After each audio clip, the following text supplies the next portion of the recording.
Alright, we're back in automation. I know it's been several weeks without automation because last time it crashed. I think I found the culprit. One of the files was corrupted, so I replaced the file. Hopefully it works now. So I just want to build like a naturally aspirated V12 just to test out my software here. Magnesium, I'm going to go for a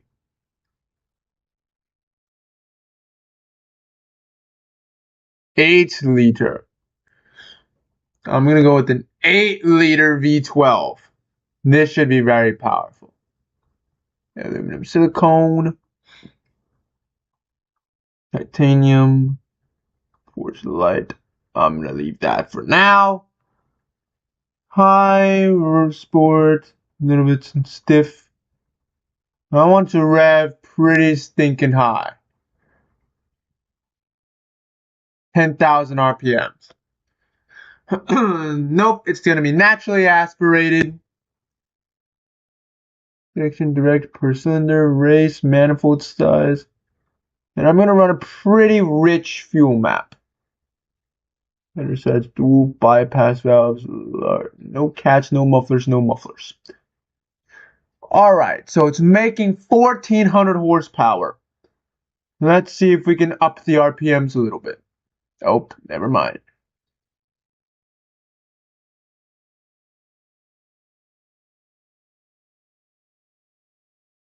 There you go, 10,600 RPMs. And I'm pretty happy with 1400 horsepower. Let's see if we can increase the compression a tad bit.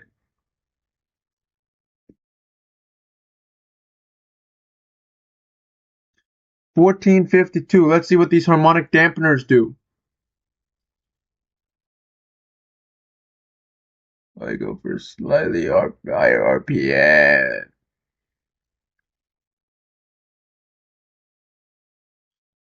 Almost 11,000 RPMs. This thing is going to sound absolutely insane. 14,166. You know what? Actually, fuck it. Let's make a twin turbo.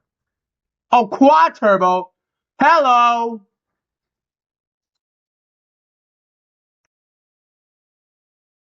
$2,000 horsepower. Almost 2,300 horsepower. I think I'm happy with that. Okay, so I was messing with the... What? Oh, he's still rotating the view. Okay. Let's see. Oh my god, look at this monster. Holy shit, these turbos are massive. Where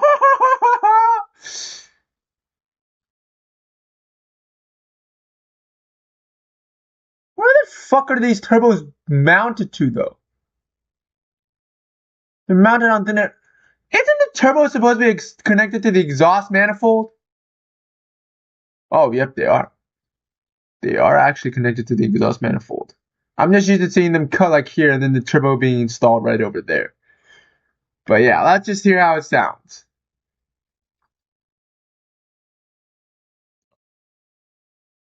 Holy shit. Do a pull.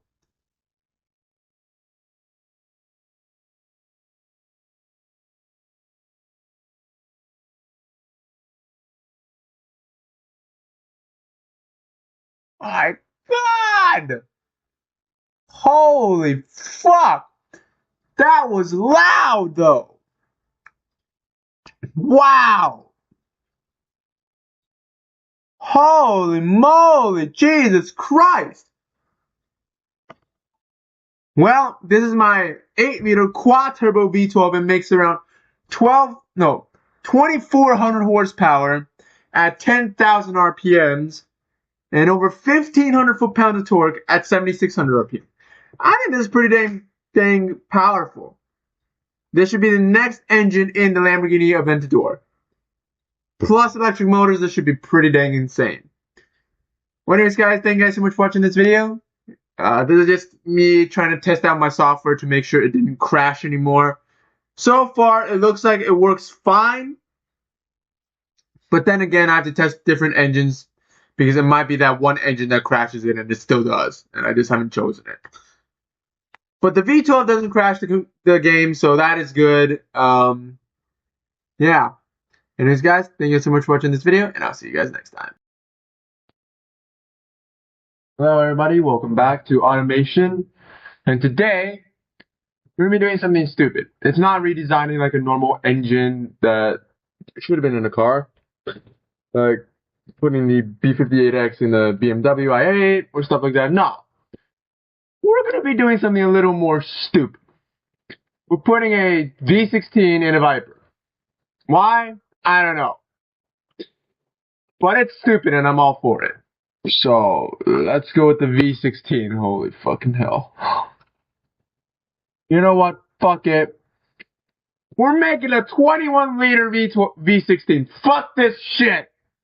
Yeah, we're making a 21 liter. Just fuck it. And obviously you gotta make it the most powerful V16 ever. Harmonic dampener, increase that for me here. Have decently high compression. We're gonna cam this motherfucker out. And let's just go for low RPM limit, 8,500. I mean, I don't expect the V16 to rev super high. It will be Formula 1 derived at all. So I'm just gonna say 85. Fuck it! Quad turbo. Why the fuck not? Increase that a little bit, but I'm gonna still run 14.5 psi boost. Injection, direct injection per cylinder. Holy mother of God. Advanced. We're still gonna use unleaded fuel because I want this car engine to actually fit in a Viper and be daily driven. But if you're daily driving a 21 liter V16 in a Viper, that's a death trap waiting to happen.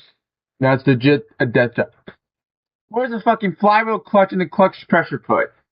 And the clutch release bearing. Man, they don't have it. Yeah. Oh, we're going all big for that motherfucker. We're making 3,800 before we died. Bro, reduce RPM. How low of an RPMs are we gonna go for, dude? Like, this is not good.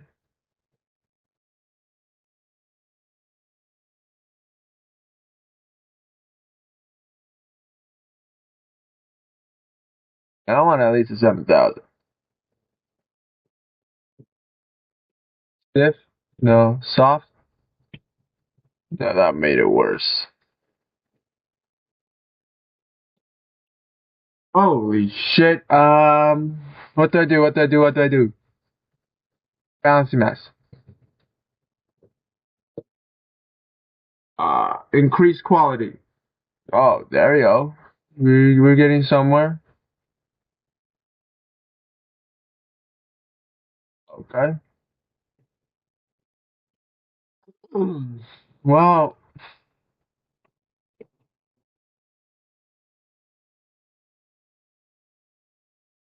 you can go for that. 4,800 horsepower.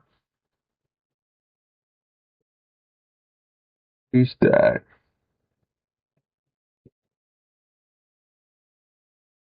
Oh shit.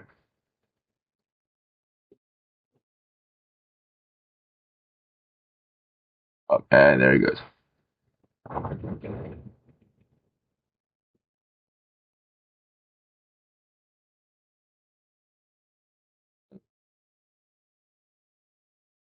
$5,800 horsepower. Nope. Yeah, I wasn't expecting it to rev super damn high anyway. Like, it's a V16, so I'd expect the RPMs to be like below 5,500. But the fact that we're able to get it to 6,100 is pretty good.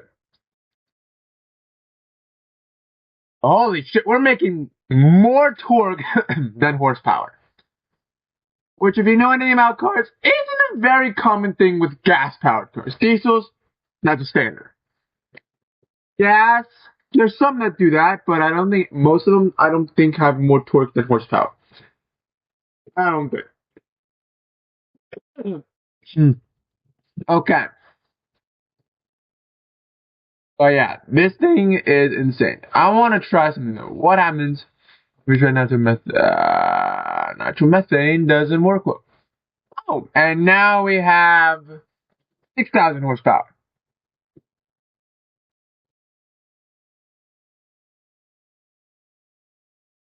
Okay. I mean, I'll take a 6,000 horsepower goddamn car. Why the fuck not? Oh, this is stupid. This is very, very stupid. This is beyond stupid. This is called being dumb. But I mean, valve cover, carbon. Look at that. Perfection. They're literally straight through. There are no cats, no mufflers, no nothing on the exhaust. Quad turbo, 27 liter V16, making 6,000 goddamn horsepower. This is fucking derived from an airplane. This engine should be just shoved straight into a Spitfire.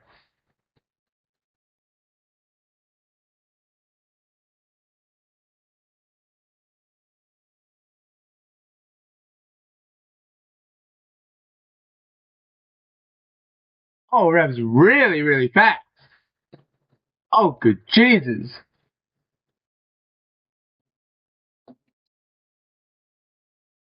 Wait, I want to see if I have cam this motherfucker. Oh.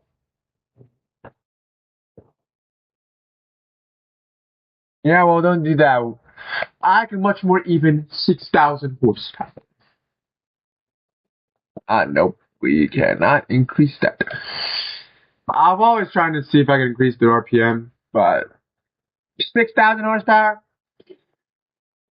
I'd say I like that. Oh.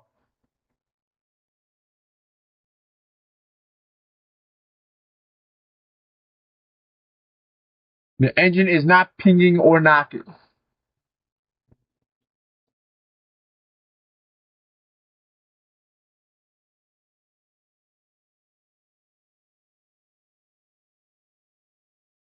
I don't think it's going to be reliable enough to actually put in a commercial vehicle.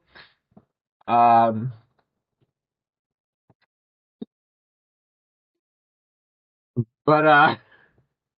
it'll be a great first run if it was ever shoved in a car. To be honest with you, I highly doubt Dodge is ever going to shove this engine in their Viper. They already got the world record for the largest displacement engine in a car, an 8.4 liter twin turbo, naturally aspirated V10 making 645 horsepower. That engine was actually taken out of a truck, but it was an 8 liter before. They modified the displacement a little bit, made it 8.4, and shoved it in a car. So, it was already overpowered for this vehicle. But, we just went full on stupid over here. We got a 27 liter V16 quad turbo making 6,000 horsepower and I think 8,000 Newton meters of torque. 7,588 Newton meters of torque. Will Dodge ever implement this? No. Do you think any automobile company might implement this? Maybe the L16 with a 5,000 horsepower V16, but I've improved your V16 double 16. Make 6,000 instead of 5,000. Is it gonna blow up on the first run? Yeah. Is it gonna make absolutely crazy amounts of horsepower? Also, yes. So, but deciding to stick this thing in a Viper is more stupid than sticking this into a plane. Because this thing's probably suitable for a goddamn airplane. This probably can be taken off vertically at this point with this engine in this car, in that plane. But now we decided to stick it in a Viper. So, anyways, guys, if you guys enjoy these kind of videos, please leave a like down below. And then comment below for another car that has a weird or shitty engine for its looks or supposed performance. And I'll do my best to rebuild an engine for that car. Anyways, guys, see you guys next time. What is up, everybody? Welcome back to automation. I haven't touched on automation in quite a while, so I thought we'd bring it back. Today we're going to make our own car again, but instead of a hypercar, we're making a supercar / sports car. Last hypercar video didn't do too well, so today we're going to retry that and see if we can actually do better. So, for a sports car, I'm thinking of the 2020 model year. Let's keep scrolling here. We got this variant over here. I mean, this looks pretty close to McLaren, I think. Why are you so long? Yeah, no, I'm going with you.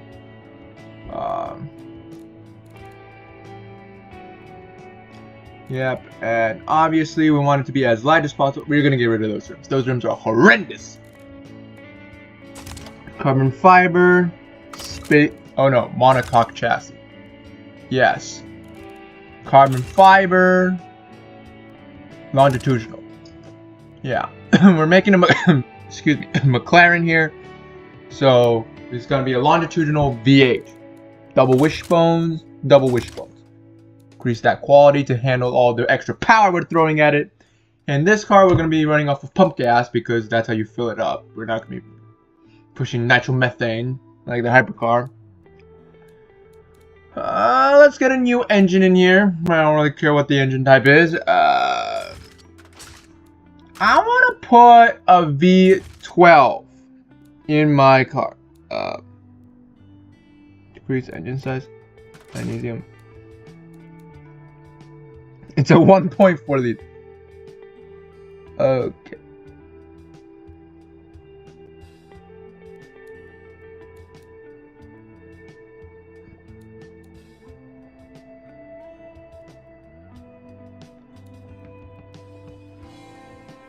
Let's increase this up.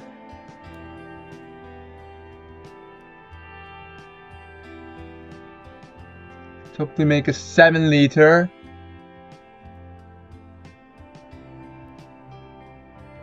Oh.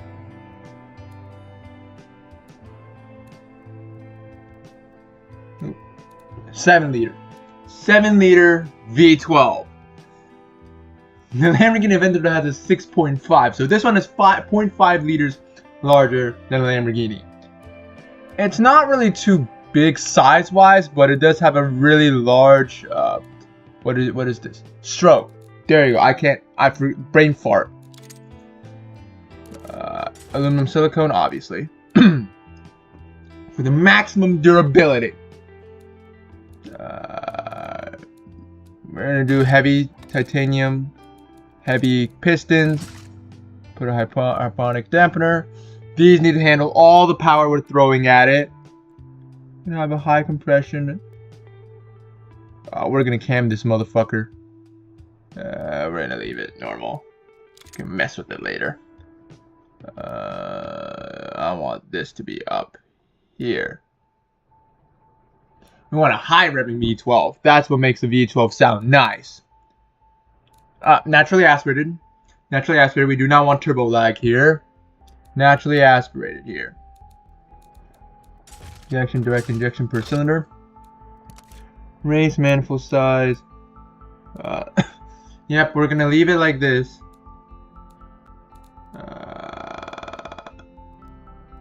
We're gonna go with ultimate, because what are you putting in your engine?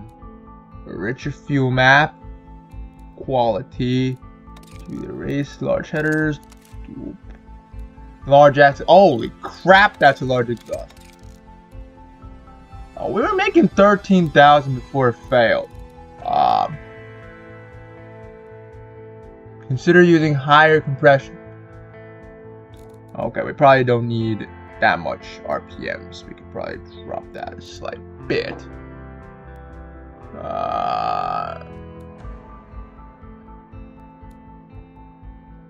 Okay, 9,400 RPMs. We're gonna increase compression here. Okay. That's where the harmonic balancer comes in.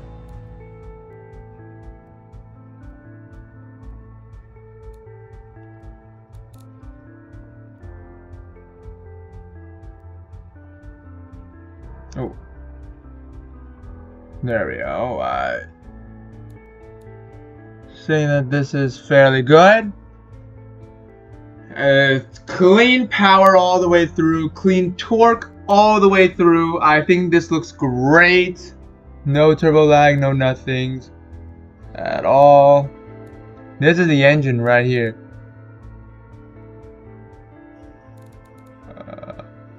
Valve cover. Paint. It's red. Valve cover trim. Paint. Oh, I love this blue.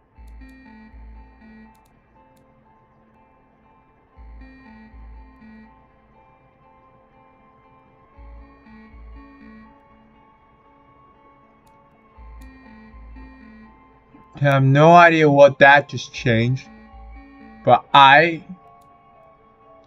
intake manifold obviously this blue and this blue.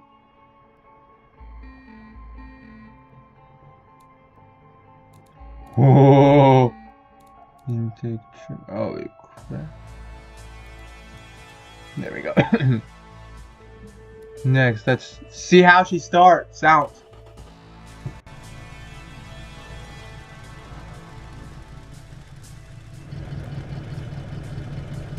Oh, that thing sounds mean. Oh no.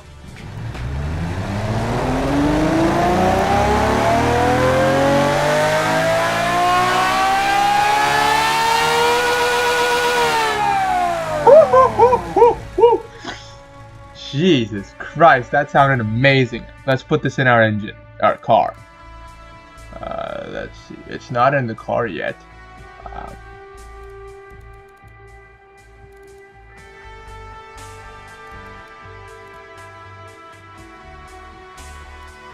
Yeah.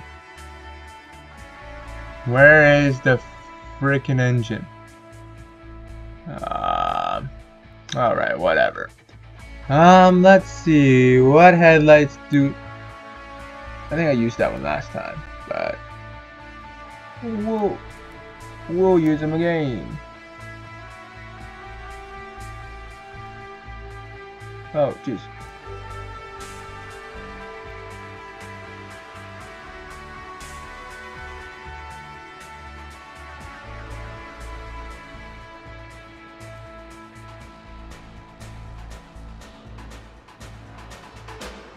What the hell? What's going on with these?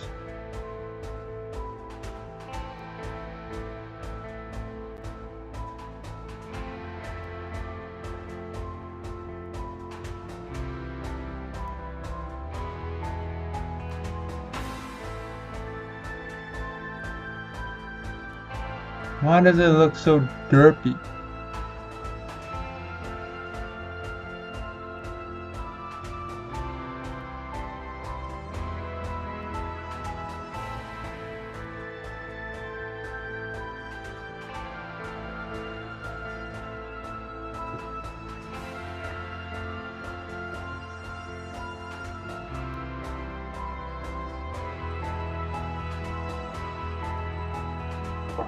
Oh well, now it looks pretty good.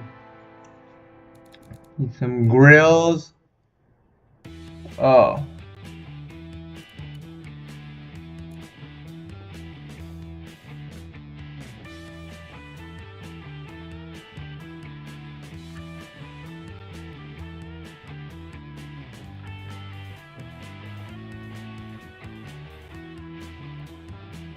That looks actually fairly good. Ain't gonna lie, I wish the headlights were less derpy. Oh jeez. Underpify.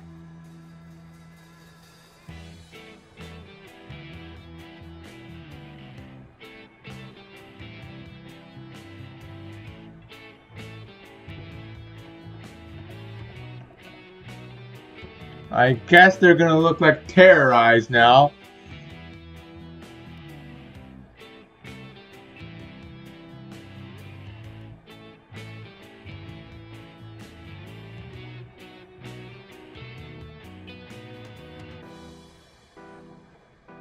Oh, I think I just made it look cuter.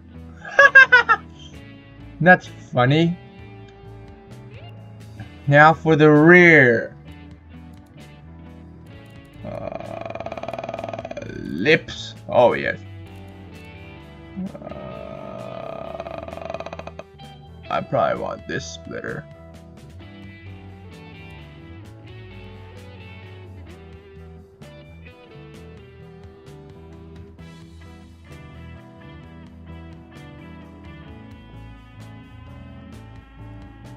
Why is there a bit of gap?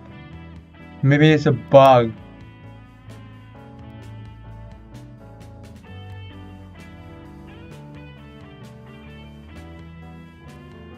There we go.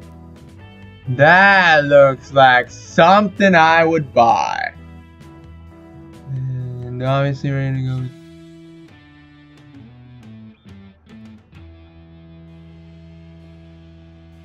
this diffuser. Ooh, that's got some kick to him. We can mold the body. Oh, we're not getting an interior in this thing. I'm not that complex yet. Taillights. What are some good sports car looking tail? What the fuck are these?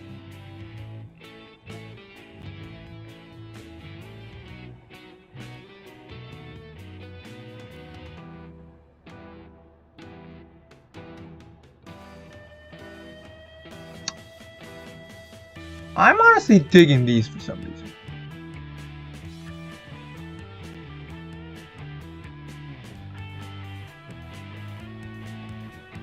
Move them down here.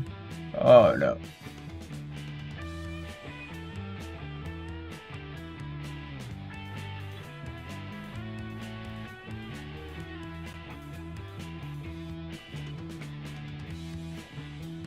They look derpy! Oh, maybe because they're too far out. They still look derpy! What if we rotate them?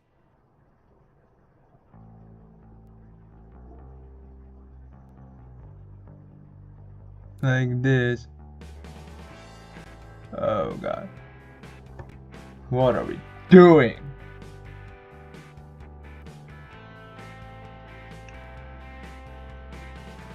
Honestly, I'm digging these.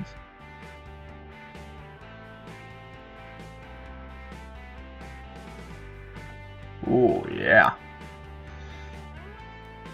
That looks kind of sexy. Oh yeah.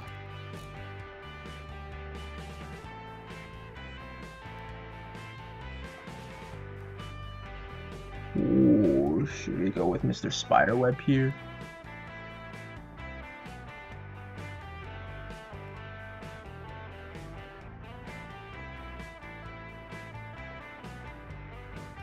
It looks like someone just shattered your radio. Nah. Need like a really long low mount. Perfect.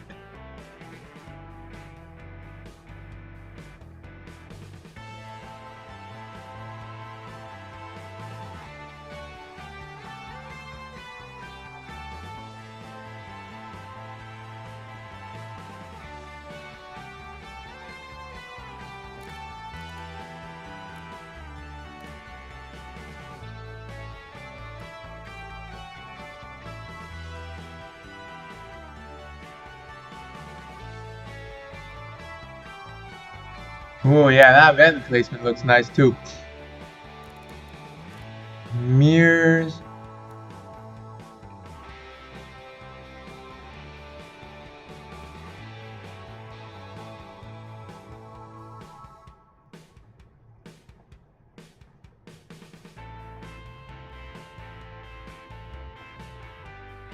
There you go, that one looks good.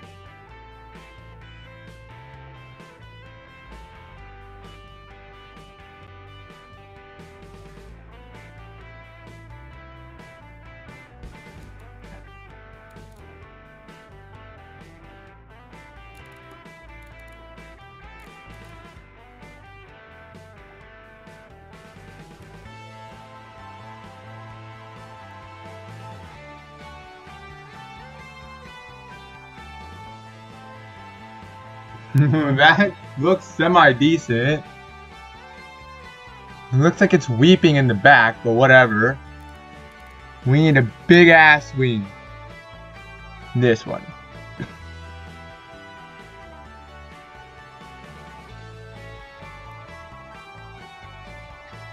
Okay.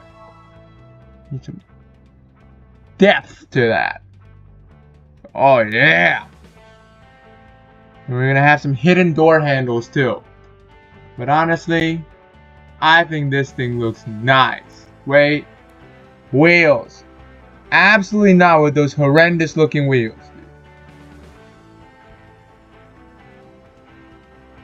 Damn, okay. Okay, dude, okay. Those rims look nice. Railroad drive. Oops, my computer said that. Railroad drive. Oh, this is a manual gearbox with 7 gears. Top speed.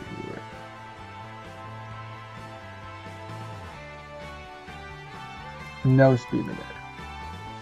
Ooh. Vicious.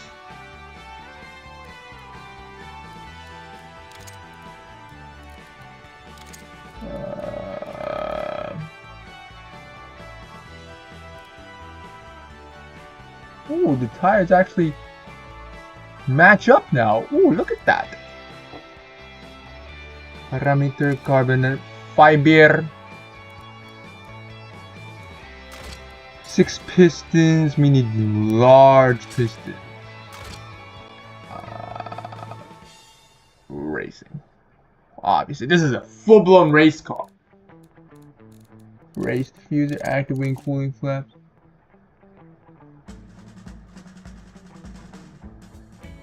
Lift it. More. Bunch of that. Racing, luxury. Oh no, base. We don't need a luxury entertainment display. Oh, we got infotainment, sat nav. Oh yeah, let's go with the basic 8-track. I have no idea what an 8-track is, dude.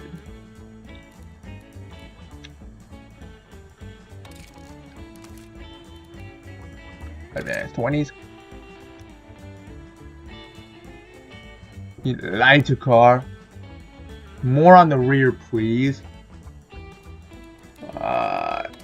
Air adaptive racing. Ride height. Lower that damn ride height. Needs to be stuck to the ground. What the fuck is this?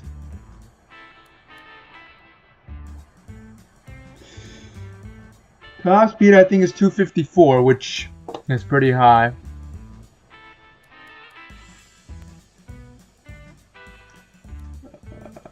Let's see how this thing performs on the automation racetrack.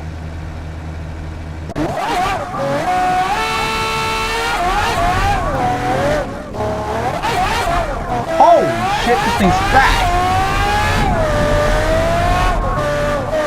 Shit!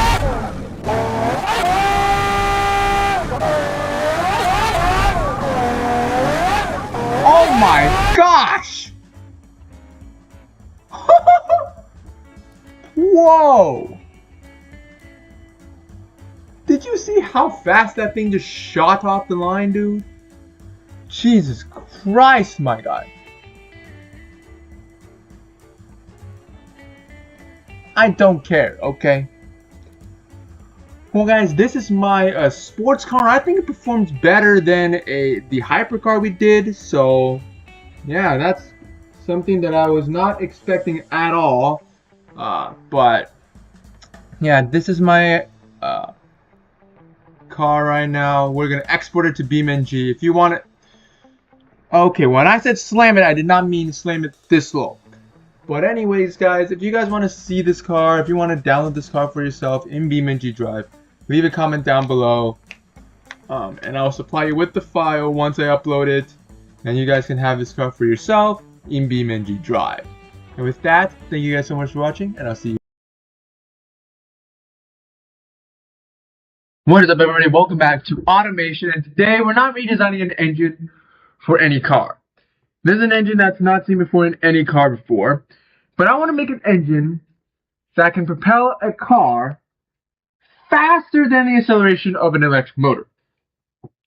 Now, by default, this has to be a gas motor, and I'm thinking of it propelling a SUV. So it's got to have a shitload of power at very low RPMs and maintain that band through the entire duration of the pull. So I don't know if we want to make it naturally aspirated or twin turbo, because the twin turbo does have a bunch of turbo lag.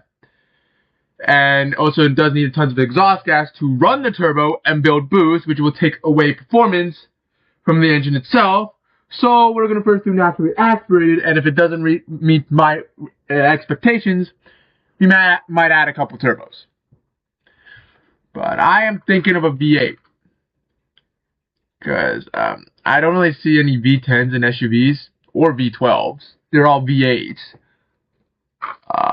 4 liter? Nah, we're going with the 6.2 liter V8.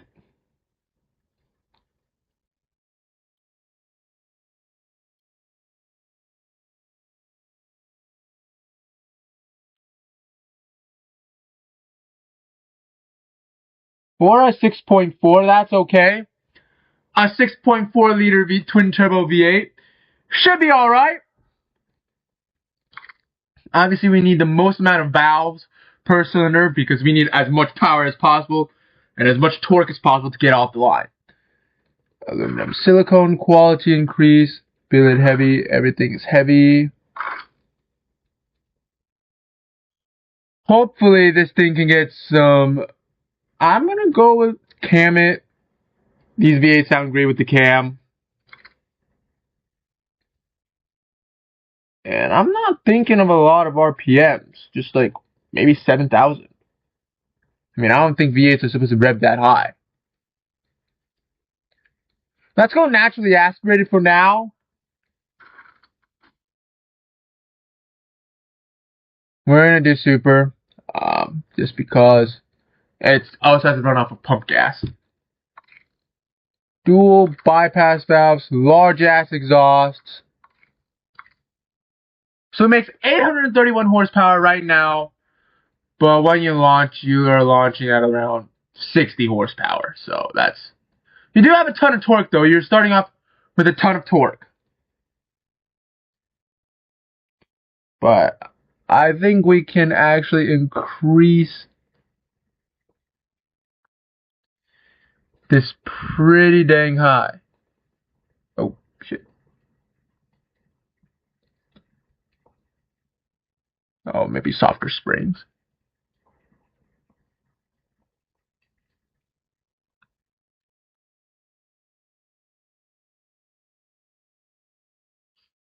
Damn, maybe 75.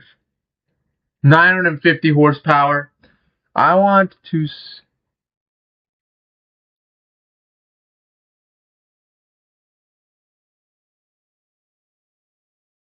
And also, I feel like we need to have a pretty high RPM limit, because what kills the acceleration on gas cars is the time it takes to shift. If there's no time needed to shift, I don't think it's that far behind than electric cars.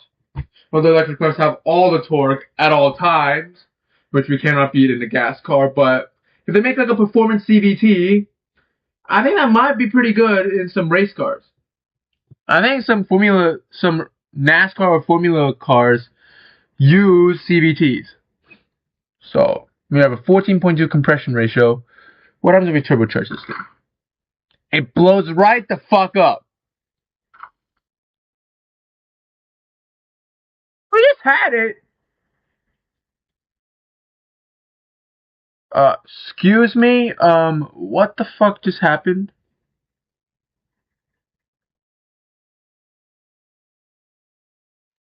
Why did it jump back to 300? Jump down 300 horse?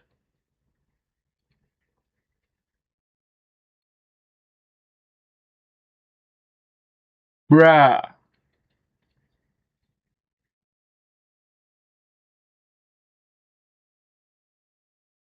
What do we...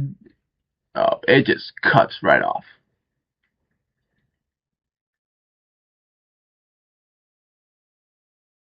Oh.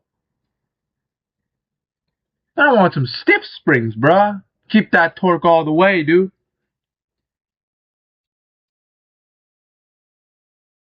What the hell? I just hit turbocharger and it blows right the fuck up. Right the fuck up. Oh, hey, bro. 1,300 horsepower with some turbos and it looks pretty damn linear. I think this thing is going to be kicking some ass. 1,400 horsepower. 80 mils. Why not go with 120 mils, bro? We're making 1,500 horsepower. That is Bugatti level. Let's run some more boost here. Oh, shit, they blew up.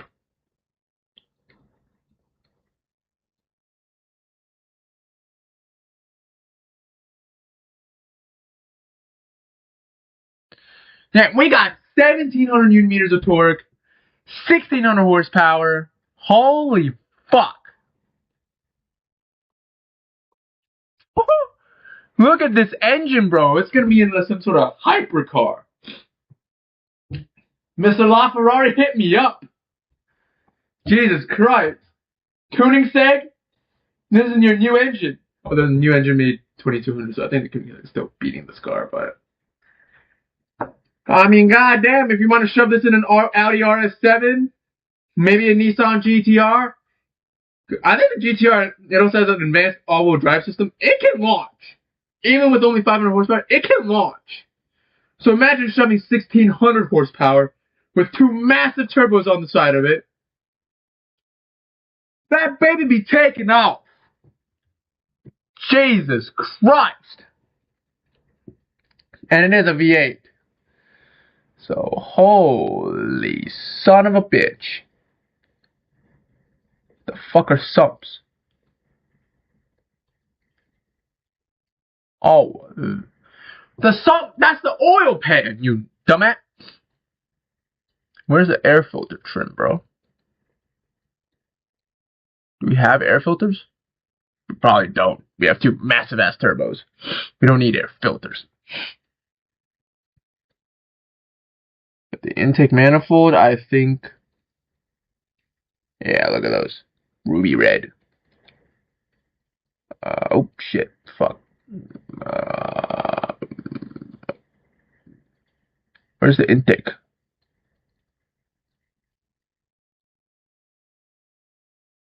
Where's the exhaust manifold bolt? Headers. There you go. Bam! It's obviously not done yet, but it does look pretty damn cool. Let's go see how this thing sounds on the dyno.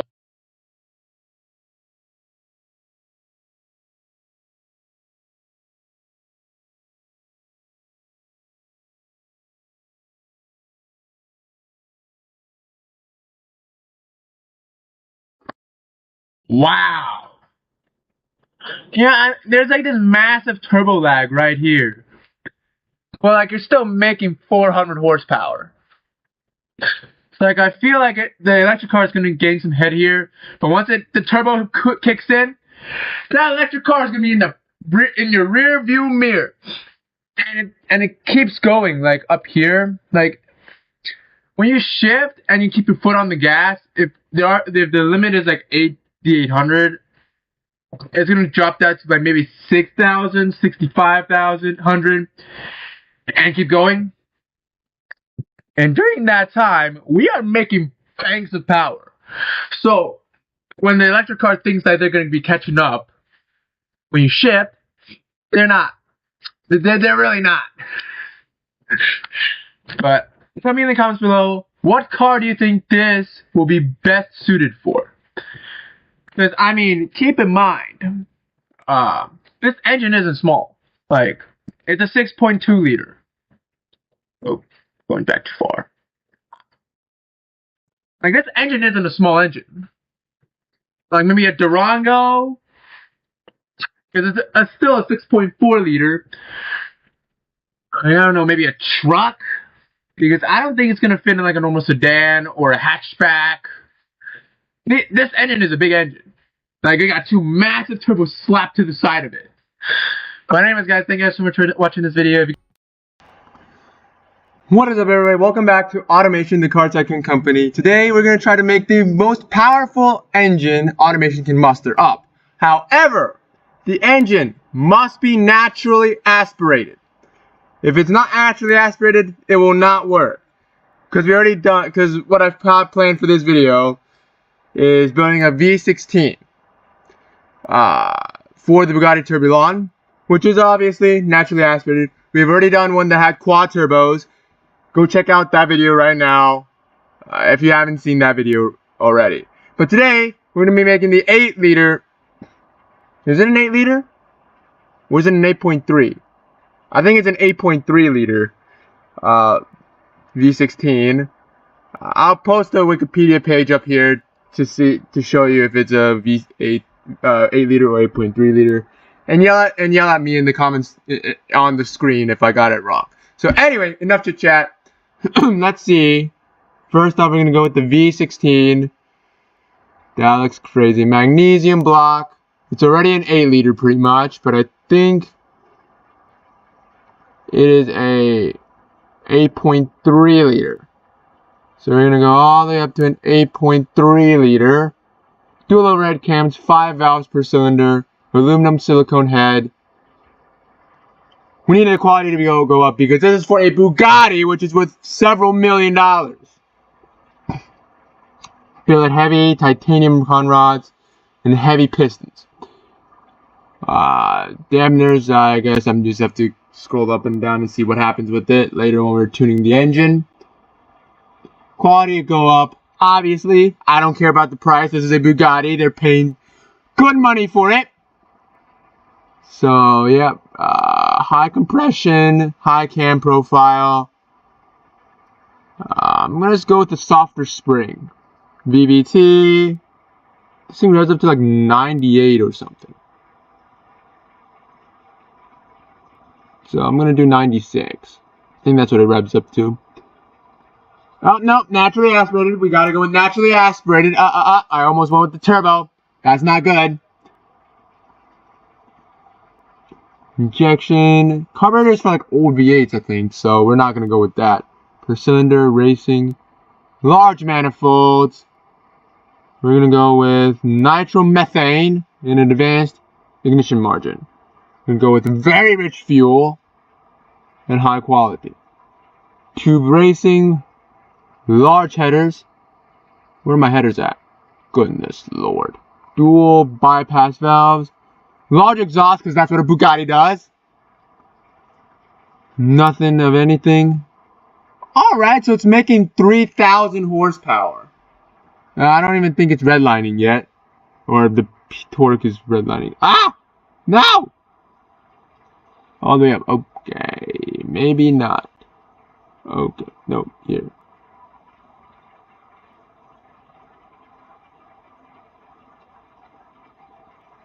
Okay, and it failed.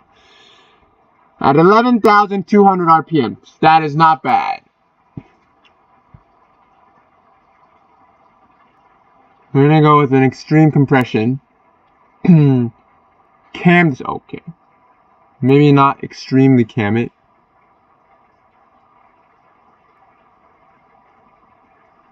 Okay, what is wrong? The inner reliability. I don't care, bro. Anyway.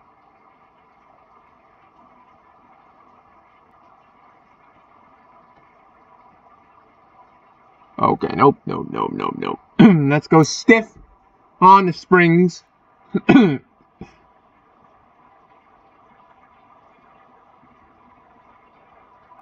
Alright, now let's go in with the balancing mass.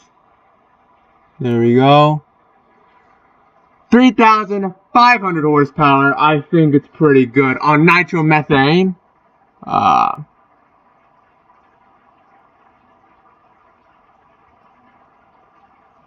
I'm gonna go with an 8.7 liter. Let's just increase the, oh god. Reducing the RPM limit. Right, we don't actually need 12,000 RPMs of pure joy. We can sacrifice a little bit. We're making 11,700 right now. That's also not bad. We actually improved the torque. I think previously it was like 1,000. I know it did not break 2,000. So we got a little bit more horsepower, a little more torque. I'm so tempted to do turbocharger, but our challenge is to make a most powerful naturally aspirated engine, so we can't put those in there. Nitromethane.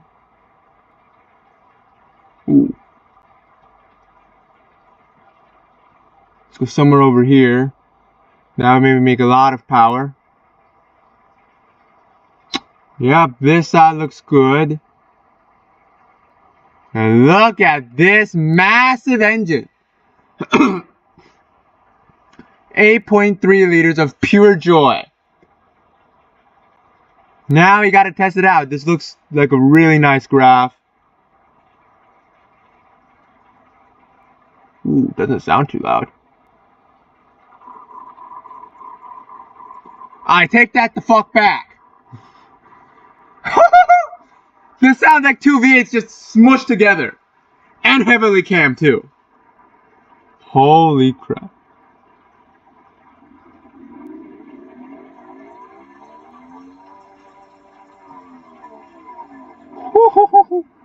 I'm excited.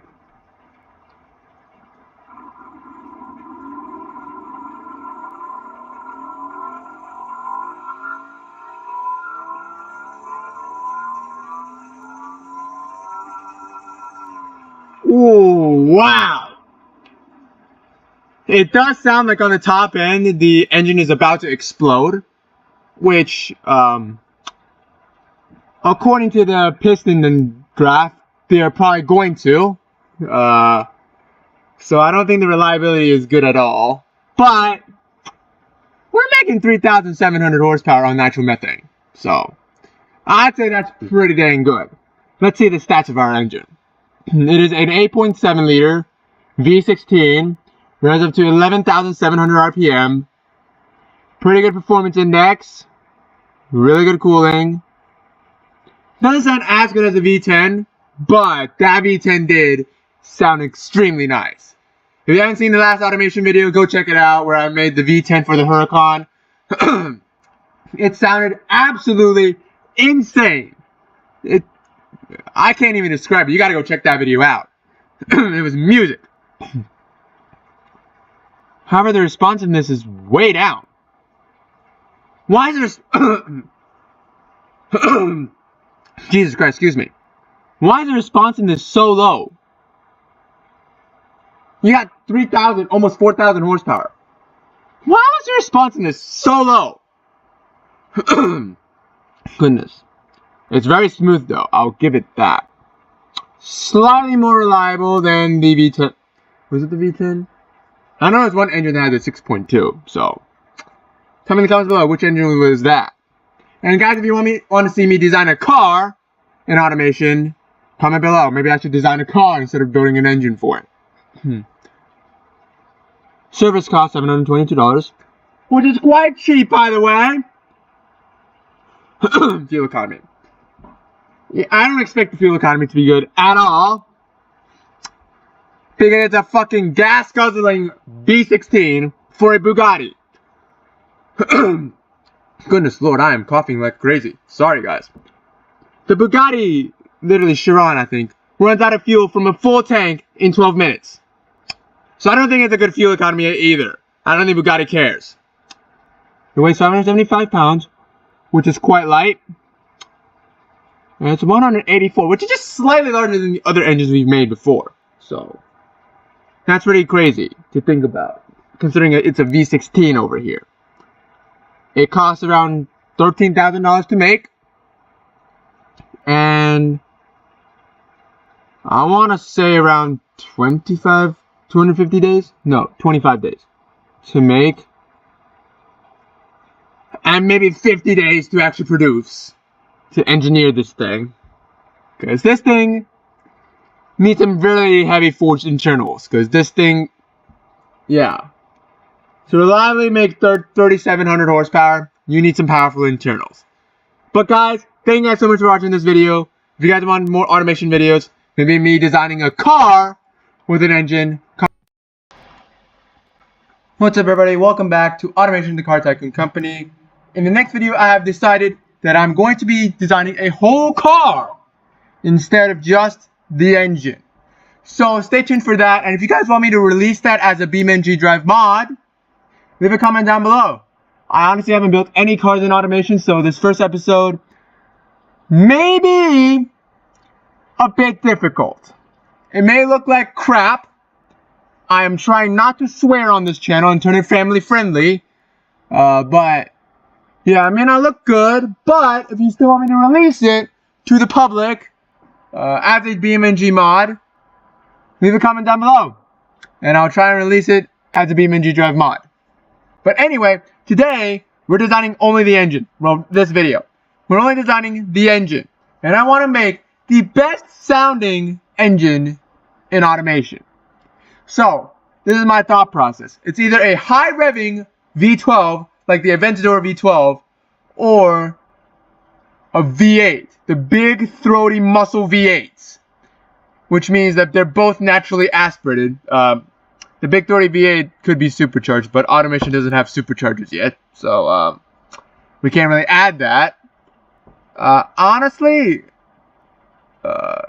unpopular belief, don't, this is just my opinion, but I don't think turbochargers make engines sound good. They definitely boost the performance, yes, quite a bit. And do I love turbochargers? Yes, but they don't really help out with the sound, as proven by automation. I think it just mutes the sound quite a bit. And then it just strains the engine because of the extra horsepower it's adding to the engine. So we're going to try to refrain from that and just have a naturally aspirated engine, just dual motor. So, obviously we're going to do a V90. What is this? What is ET? Engineering time. Let's go with the V90. Or should we go with the V12? No, I want the big throaty V8. Aluminum head. Or no, magnesium head. We need a large engine. Okay, not a 10 liter. Okay, 10 liter is a bit overkill. But a 6.4 liter is definitely not overkill. It is in fact a pretty standard engine. Dual overhead cams, 5 of them. We need performance as well, so I feel like a good sounding engine also has a ton of performance. As in the older Mustangs and everything, they have pretty good performance as well to it. There we go. Billet heavy, titanium con rods, and heavy pistons. Because we need all of that heavy duty so it can handle all the torque that we're going to be shoving in this engine. We're going to put the harmonic dampener, it's just there. If we need it, if we don't, then okay. We're going to leave the balancing mass here just for now. We'll go back and tune it if we need it. Think a good sounding engine will have high compression. It's going to be really cammed. And lower springs. Because I think that gave us a little more horsepower in some engines. VVT. High revving. Okay, not that high. Like maybe 8,600 RPM. Quality up. We're going to keep it naturally aspirated. Because that's how good engines sound. Quality goes up. Injection, direct injection per cylinder, racing manifold, and increase that manifold size. We're running on nitromethane with a rich fuel map and high quality. Tubular race, large headers, dual exhaust valves with bypass valves, and large exhaust. Holy crap. That is one large exhaust if I say so myself. No cats, no mufflers, no nothing. Oh my, we are making 2,300 horsepower. A conrod has failed due to excessive RPM stress. Try and improve the RPM. Alright, okay, let's see. Can we do some better conrods? We got titanium.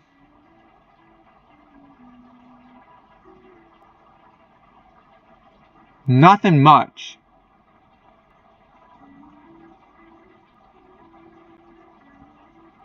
I mean, 86 maybe a little high.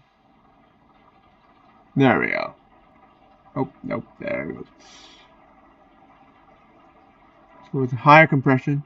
Nope, and it's died. Stiffer springs.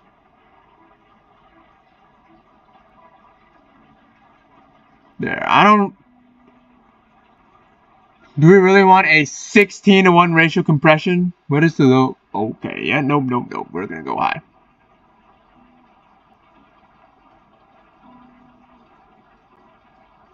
Okay, can we make 2,500 horsepower? No, we absolutely cannot. Well, we got it cammed, which means it's pretty good. I think it's gonna sound really nice when it's cammed. We're unfortunately not going to be able to make it to 2,500 horsepower. But an NAV8 making 2,478 horsepower isn't bad. It's not bad. We're on unleaded. Unleaded, it's making half the horsepower, so not bad, I guess. But we're racing drag fuel. We're going to go with drag fuel. Goodness gracious. But yeah, now it is time to hear how this bad boy sounds.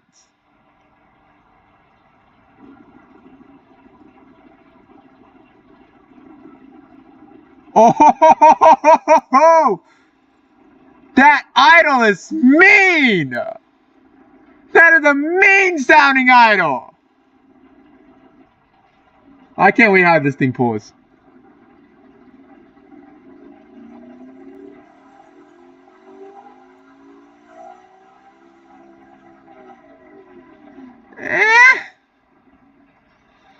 I guess the sound could be a little nicer.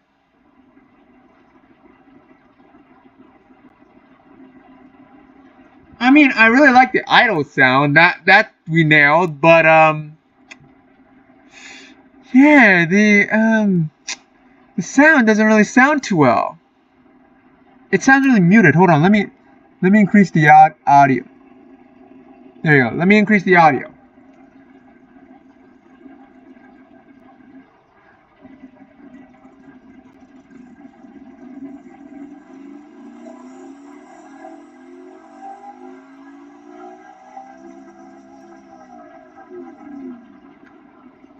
Hey, I mean, it doesn't sound bad for a stock exhaust system. I mean, sounds pretty good. In the beginning, after the idle, it starts pulling. It started sounding like a pissed off lawnmower. For some reason. I don't know if I could change that. But it sounded like a pissed off lawnmower. I don't know if the good sounding like old timer Mustangs sound like that in the lower RPMs, but it definitely caught me off guard. Most definitely. Well, I think this is one of the better sounding engines we've made. I don't know. Let's see the official rating. Oh, it is not as good sounding as the 5.2 liter V10. That one had a sound index of 125, and I have to agree, that one sounded magnificent. It sounded beautiful. I still think it's one of the better sounding engines, but next time we're actually going to be putting the engine in a car, and we're going to be doing the V12 naturally aspirated engine. And we're going to see if the V12 can beat a 125.6 engine sound. But let's go over some of the stats here. It makes 2,500 horsepower. The performance index is a little lower, and so is the cooling, but yeah, whatever. Smoothness and responsiveness is better than the other engine we made. The other engine had like a 30-some responsiveness, which means no responsiveness whatsoever. Reliability got a 9. Okay. So it's not bad now. It's got a 9. Service cost, $539. Cheaper. cheaper than some engines we've made already. Fuel economy, we're running off of nitromethane, okay? I don't think we're aiming for a fuel efficient vehicle, to be honest with you. Uh, we got octane. We don't have an emissions test yet for some reason. All the engineering time and the man hours is a lot less, so that's something. It doesn't cost a lot to make. It's relatively smaller though. It is only 129 liters. And it weighs 434 pounds. So not bad.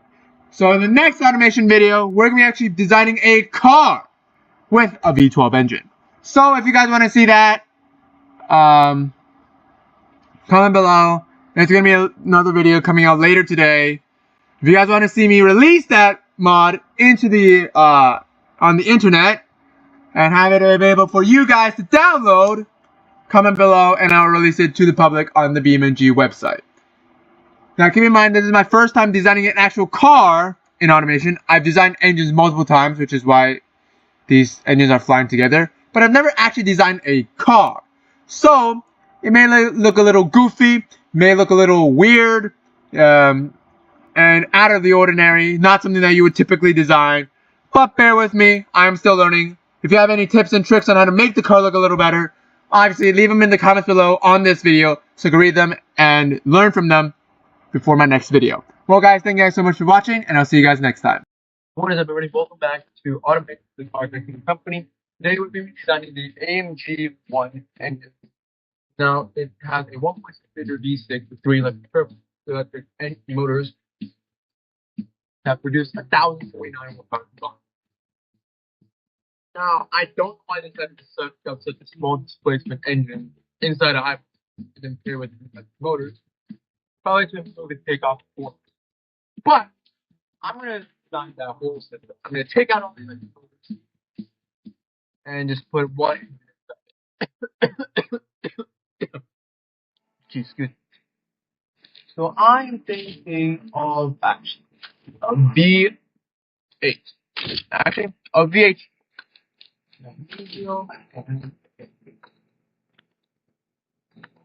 What the high stroke?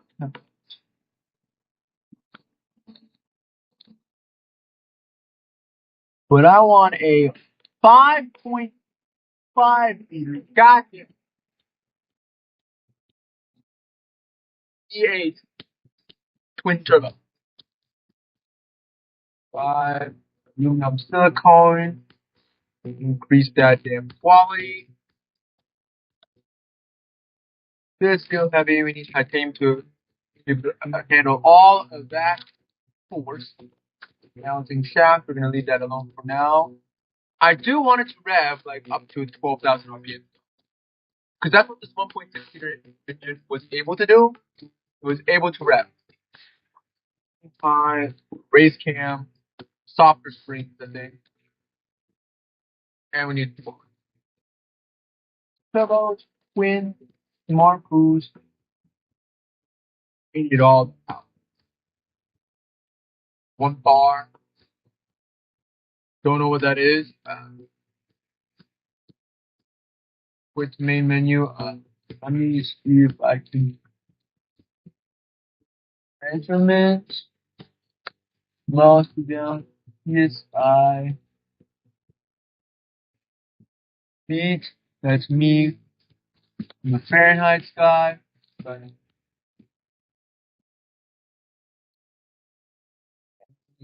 let's go back to our engine, right here. Alright. Second injection, first cylinder, race, large man, advanced timing, and a rich fuel map. Obviously, to increase the quality here. Oh, what the fuck? Those are some big turbos. I hope you have to room in the car for these goddamn engines. Or engine, So it made it. Why are we in kilowatts?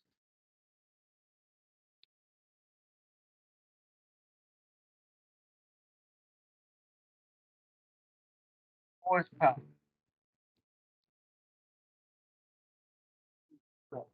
Now let's go with.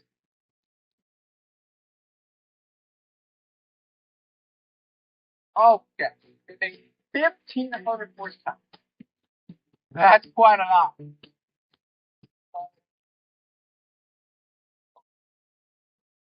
Not too bad.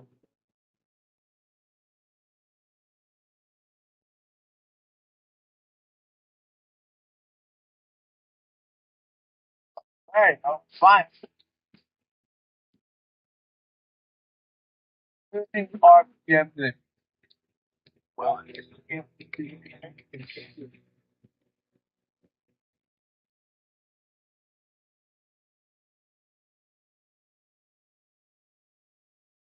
oh, right. We have a harmonic balancer.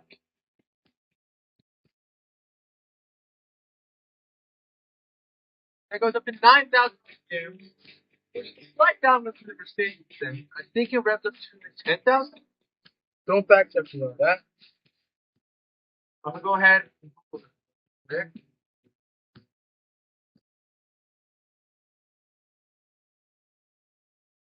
Right here.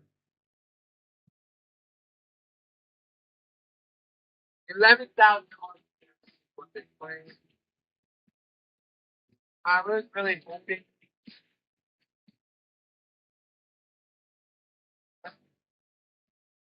lower. I'm gonna lower that all out. Oh, okay. Maybe run that boost. Okay. Well, if we can cap, we're capping out at 9,000. I'm making that fucking boost.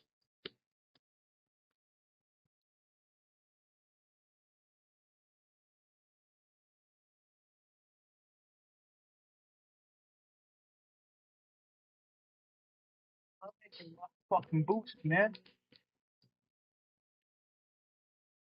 I'm gonna push it to the point of failure. Like that's what I'm doing. I'm pushing this thing to goddamn failure point. Obviously, not gonna be using unleaded fuel. It's probably gonna be using nitromethane. That was a mistake.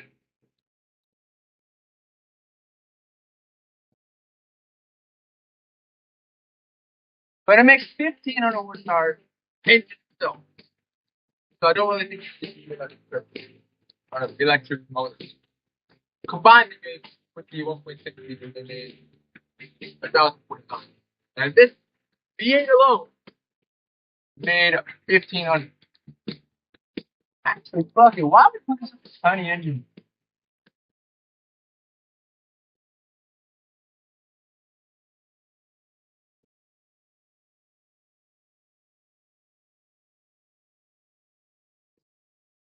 I guess in the map. Push the goddamn map.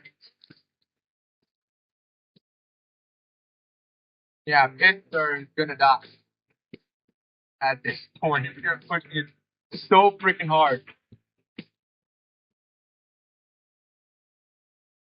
Increase the turbo. Why?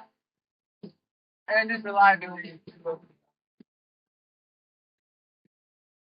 Okay, fine.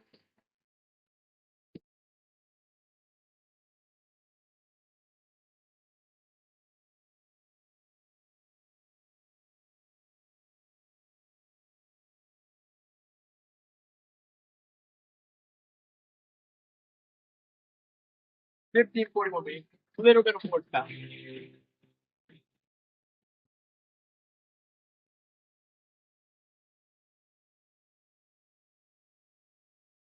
15.41. I mean, it's a great horsepower.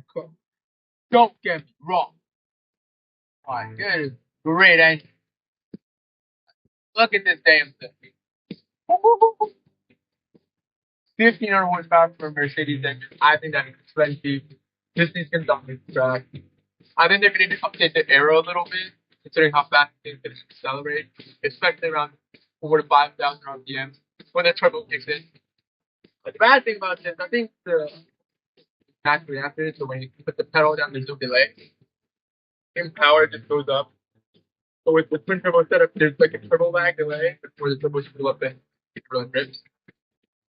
So like that, we're gonna put like an electric motor, one electric motor, like I mentioned, bump up the horsepower to like 1600 horsepower, just so it can fill in for the turbo when it's lagging, when there's no exhaust gas to run it.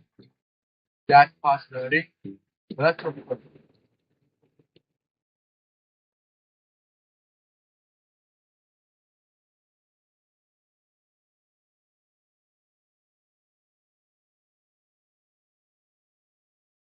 Hey, obviously, I want a bit of a higher PSI boost, but 13 PSI is good enough for me. But yeah, they 5.5 DOHC day. Yeah,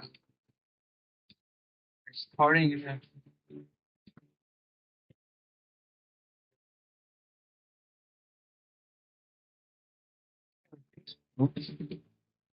then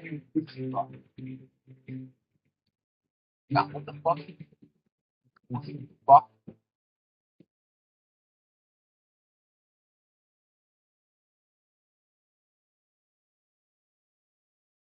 There. That's probably pretty good.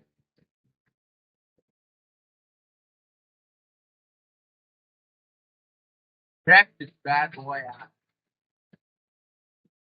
One of these guys think I like watching the video and you guys think more automation videos, like down below. You guys comment below. What car? What is up, everybody? Welcome back to Automation. I haven't done this series in a long time, and today, well, let's say this engine doesn't really need a redesign, but it would be better if it had more power. I'm talking about the Koenigsegg V8 engine. Stock, it makes 1500, so I am not complaining. That is plenty of power, and I'm not saying that engine is bad or weak in any shape or form. That engine produces plenty of power. I think it does really well with the Koenigsegg. But I think because the Koenigsegg, well, if you've seen drag races mainly done by Carwow and Matt Watson, you know that from what I remember, I think the Koenigsegg always fell short of those all-wheel drive cars. So I feel like if the engine had a little more power, it can pick up speed quicker after it's done wheel spinning and be able to beat all those all-wheel drive hypercars. So that's my idea. Granted, yes, it will be wheel spinning for a lot longer, but once it hooks, it's gone. That's a whole new definition to get some grip and disappear. I came up with that myself, but still. Obviously, it's a V8, so I want to keep the V8. I think it's a 5-liter V8, so we're going to keep it 5-liter. Oop, that is 5.5 liters, although that would be good, but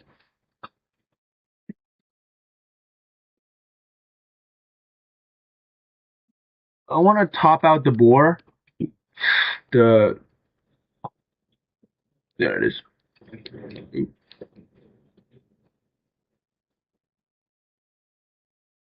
Come on. Shit. Come on, bruh. I can never get it to exactly. There it is. 5 liters. Dual overhead cams. DOHC. Silicone, we're gonna need that quality because this is for Koenigsegg. Heavy, forged heavy pistons. We need the harmonic dampener. Yeah. Quality increase. We got an extremely high compression. Cam this thing out. Probably a couple stiffer springs here. This thing revs to like 9,000, I think. So we're gonna keep it at 9,000. Let's lower your compression to 13.5. That's still very high compression. Those twin turbos. Massive turbos. 120 millimeters. Yeah, I don't know how big. I think there were 64s, so I'm gonna do 72s. 72. Yeah. I'm gonna increase you a bit. Let me try running 35 psi of boost. Yeah, it's quite a bit, but direct injection, we're over that old timer stuff. Race, large ass manifold. I think this is using nitromethane, right? No, maybe I'll need it.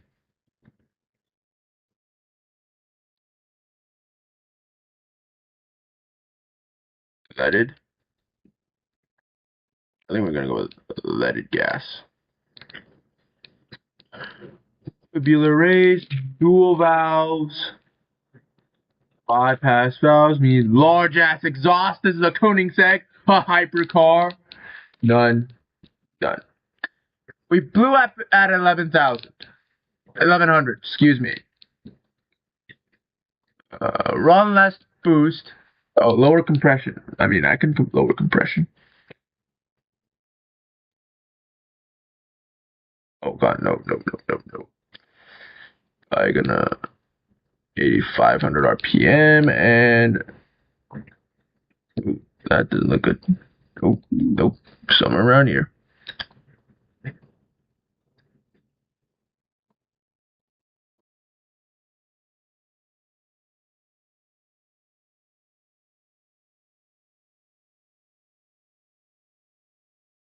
Oh,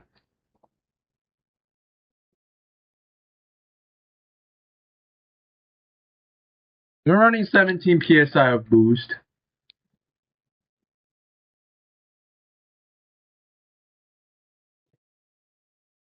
And we're still making like 1600, which is pretty close to what the factory came out with. So I know they did a good job.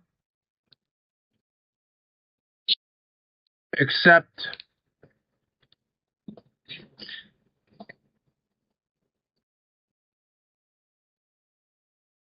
then the max it can go, brother.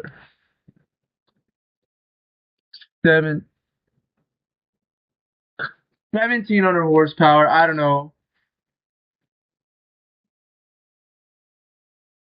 Never mind. We are increasing the boost.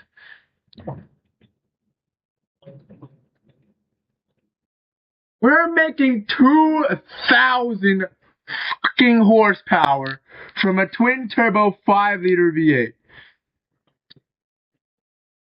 And lowering the compression apparently increases horsepower.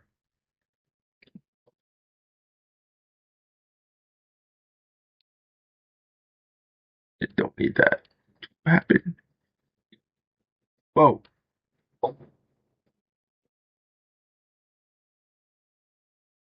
There we go. Compression 11-to-1. We're making 2,200 horsepower and 2,000 Newton meters of torque. Jesus Christ.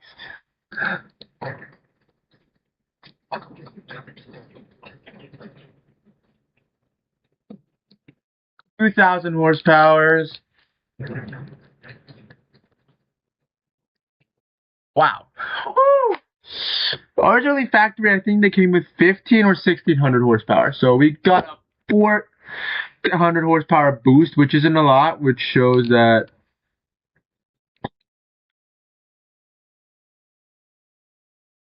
actually we can increase the boost. We can keep increasing boost. Oops.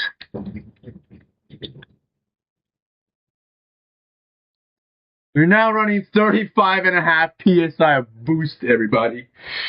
This thing is massive. And this thing is insanely powerful.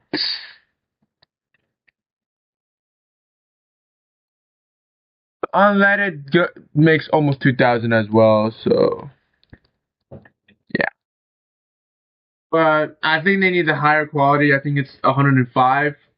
More octane over here. So look at these fucking turbos, bro. These things are insane. They're huge. Oh, that's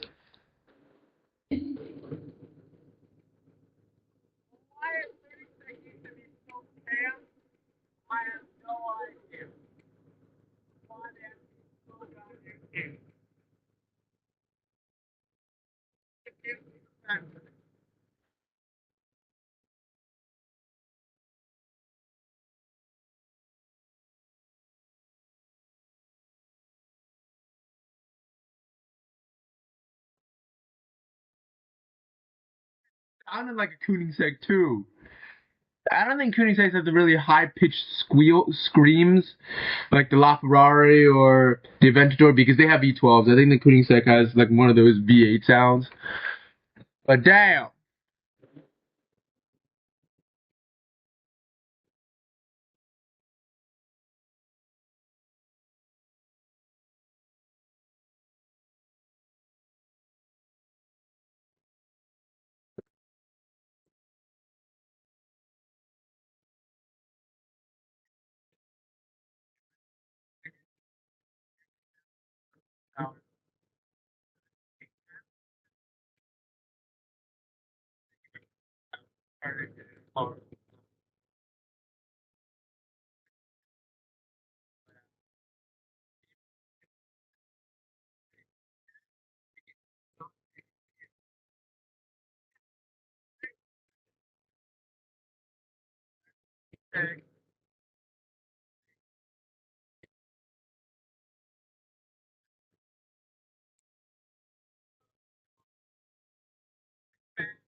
What is up, everybody? Welcome back to Automation. Today we're going to be redesigning the Aventador SVJ.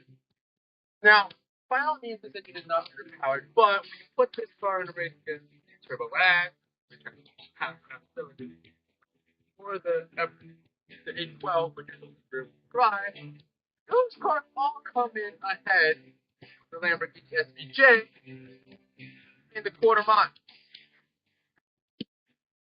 As seen by Carlisle and some other street based videos all over the Lamborghini always comes in by.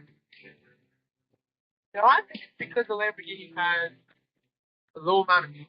I don't know how much, but by the way, before I think that's a little hard. So we're going to see if we can design a V12. Make the same 2.5 liters V12, but have the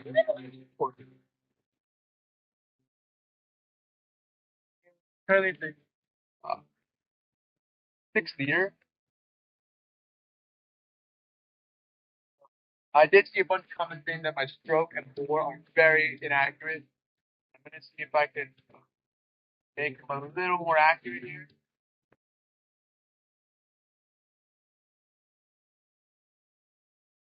Perfect. I think that's a pretty good, reasonable bore and stroke count. You know, I mean, they're roughly the same. I think it's a good rule of thumb to go with. Obviously, I'm going to add, I think it's add one valve or something. The Lamborghini has 4 valves, which is still pretty good. Not good enough for our from. Obviously, we're going to have to go with heavy stuff. And we want more power out of this thing.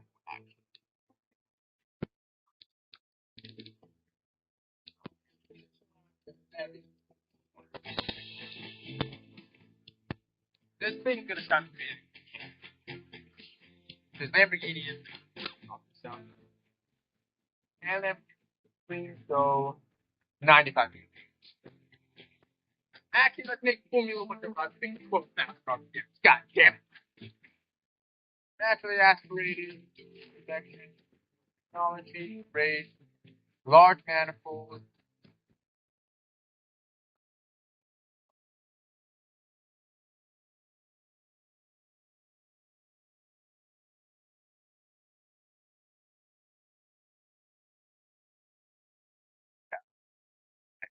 Yeah. Racing to move it off. Don't want to stop any of our flow.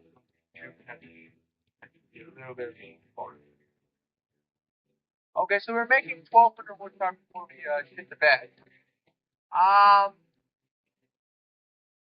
mean, 12,000 might be a little bit.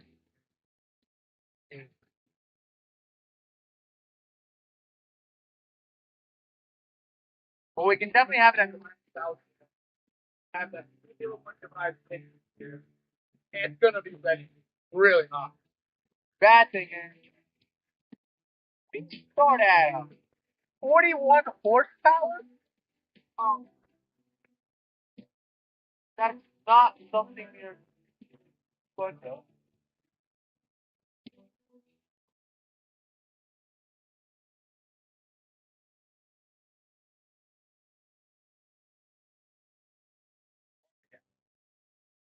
Bank power.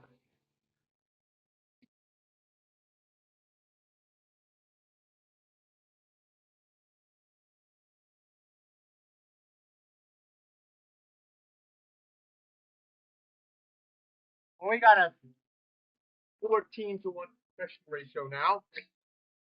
Uh, I don't like the huge drop off, so I'm gonna limit the RPM to just 95.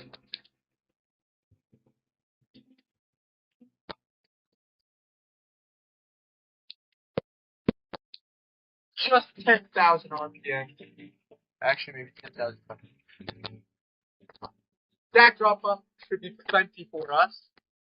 And making almost 1,300 horsepower, that is quite insane. It's unnaturally aspirated. I think now this adventure has a chance to get Porsche. It has double amount of power, double amount of cylinders, all-wheel drive as always.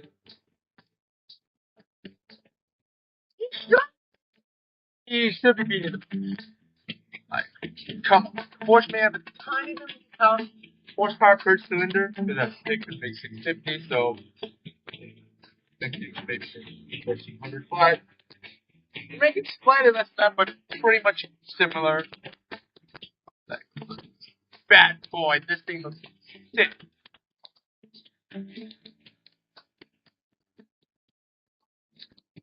Now cover. Hit that damn thing.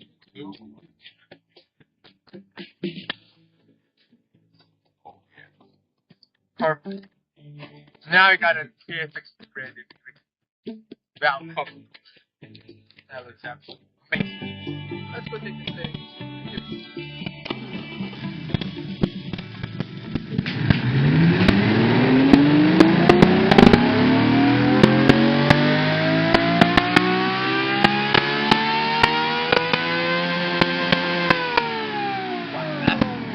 Screaming. That thing was freaking yelling. I want to hear this.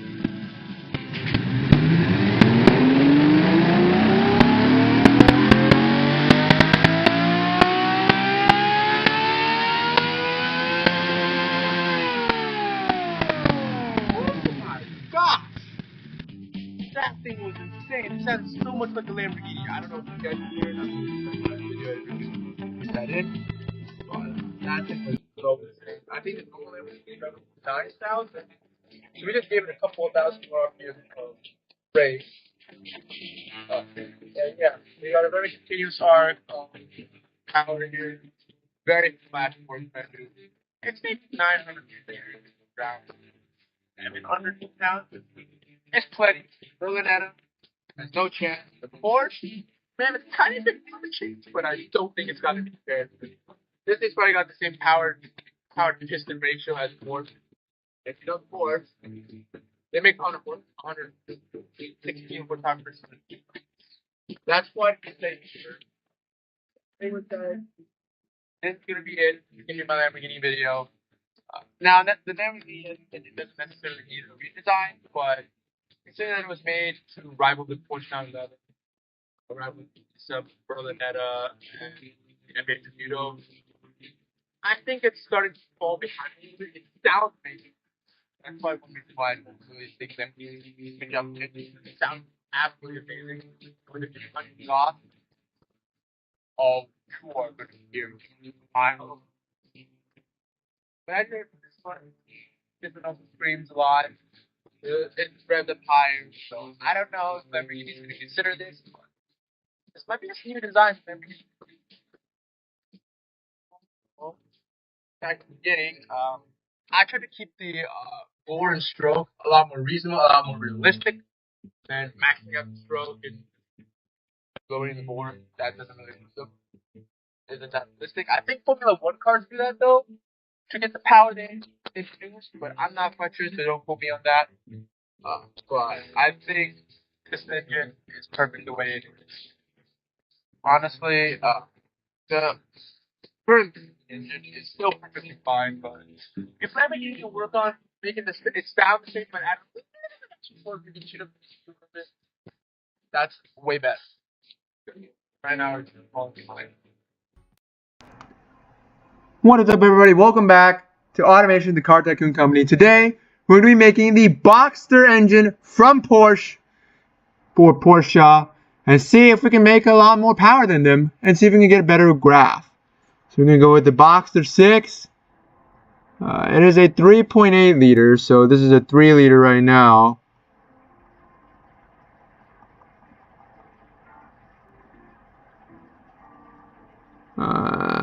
Let's do this. And let's drop it down. Ooh, there you go. That looks pretty close. Dual overhead cam, 5 heat head and valves, aluminum, silicone, and we need to increase the quality. Billet steel heavy, titanium, forged heavy.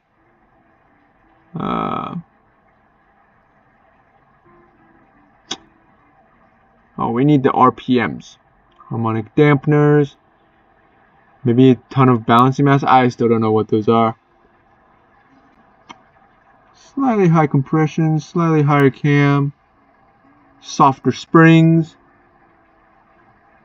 RPM to 9,000. I think that's what the Porsche runs up to. Turbos, we got twin turbos. Smart boost, intercooler up. We need massive turbos, as large as we can. I think we're running 23 psi. We can lower that a little bit. Injection, direct point per cylinder. Racing, we need large manifolds. Oh my god. Okay, that is either the world's smallest alternator, or these are the world's largest engine head, blocks, and covers and intakes. Because that alternator is tiny. I'm just going to go with methanol. Advanced. Rich fuel map. As rich as we can. Tubular race. Headers. Oh my lord. These turbos are massive. Oh, we need dual exhausts, bro. Make them as big as your... We're making 1,200 horsepower.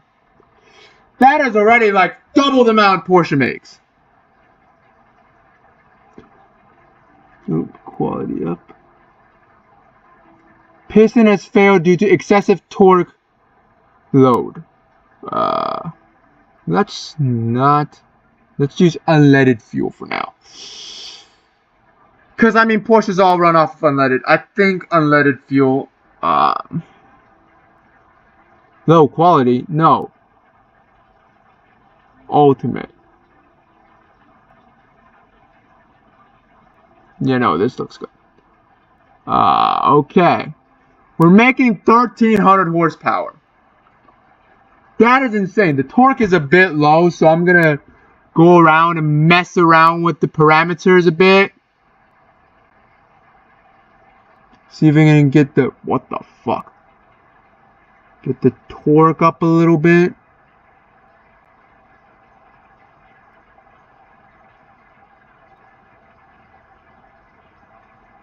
I'm going with cam. This engine is going to get cammed. Hard.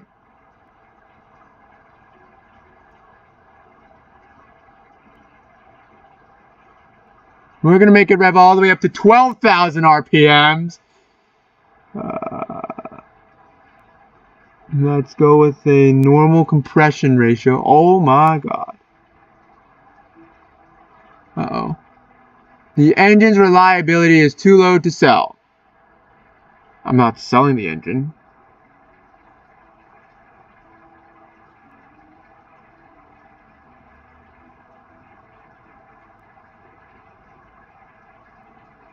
Okay, well now everyone is happy.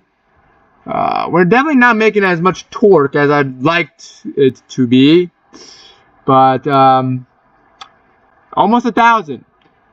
That's definitely not a bad torque rating.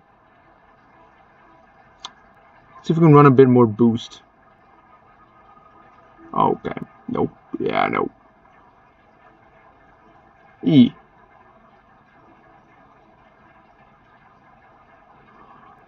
Alright, that looks alright to me.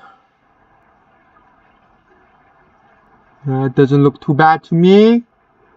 We obviously need high. Everything looks good here. This is a This engine looks crazy, dude. The turbos are literally half the size of the engine. That's crazy, dude. Well, there's nothing to it but to give it a little start.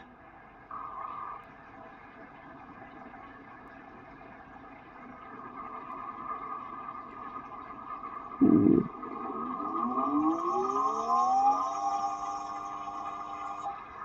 Wow.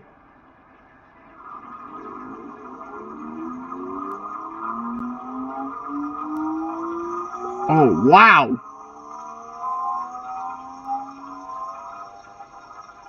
Ooh, jeez. Well, I mean, Porsche was always known for creating engines with ridiculously high RPMs. So I think this would be a perfect engine for them. Although, I don't really know if they want to shove a 1,700 horsepower engine in a track-focused car. We definitely overkilled on this engine. I think it's a sleek balance between power and and tire stickiness. I think you should be able to. I mean, there should be definitely enough power to be able to go fast, but not enough power to just constantly spin tires down the entire racetrack. But if Porsche ever decides to get into high-powered, high-performance vehicles, this would be an interesting engine. And I mean, doesn't the Subaru WRX STI also use boxer engines for rally purposes? I mean, this would also work too. Maybe not. Because then they're just digging themselves a trench. And that is not good. So, I don't know which car this would be a good engine in. Maybe like one of those hypercars when they want to keep their center of gravity really low. Because, I mean, looking at the engine here, I mean, it's a really flat engine, which means its center of gravity is really, really low down, which means that more weight is on the ground, and then there could be more aero helping it to push the car down, so more downforce, and less chance of tipping. So, I mean, I guess yes go, but would they really want to downgrade from a 5-liter V8 to a 3.8-liter twin-turbo V6 or Boxer 6? I mean, I don't know. The Yesco makes like, I want to say like 1,700 horsepower. So, I mean, this is not a bad performing engine by any means. Like, I'm honestly quite impressed by how easily this thing came together. The other times I tried to play automation on my previous channel that unfortunately failed. But regardless, I had a tough time trying to tune this engine up, make it all look nice and running perfectly smooth. But now I just flew together.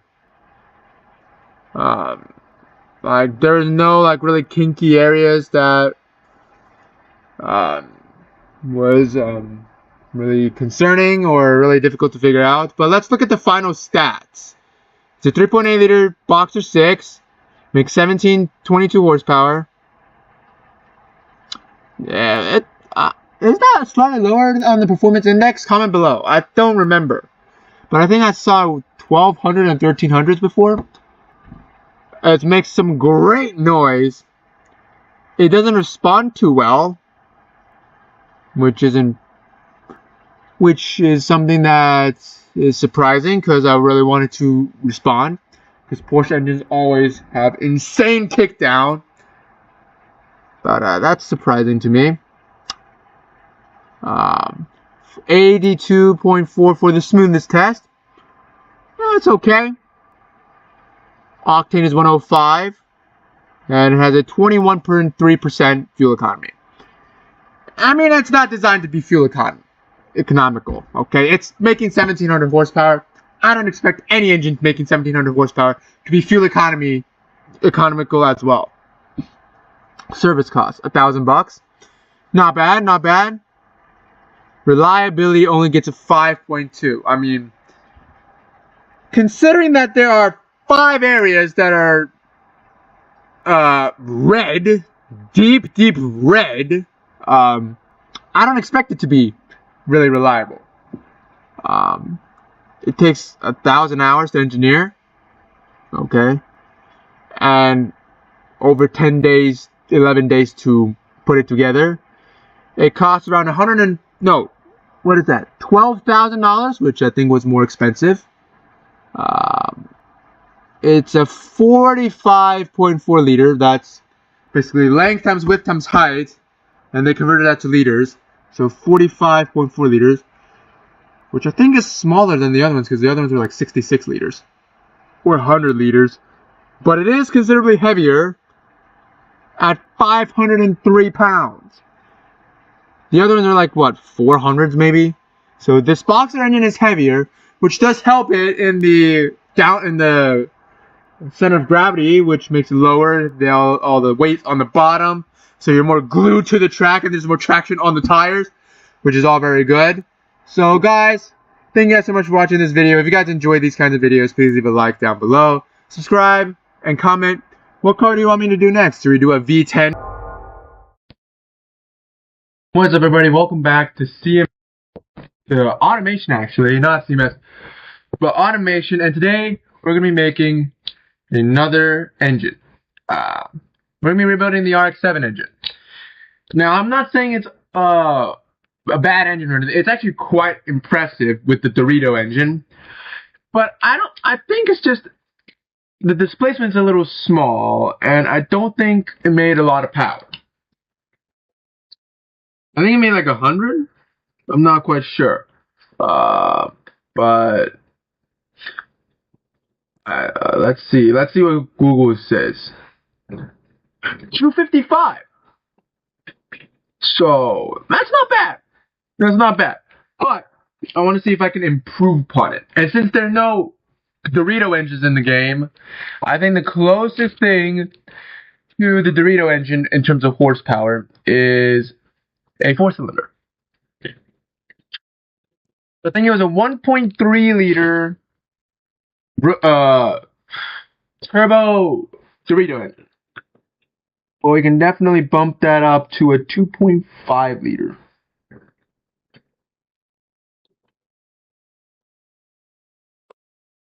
A 2.5 liter Dorito engine.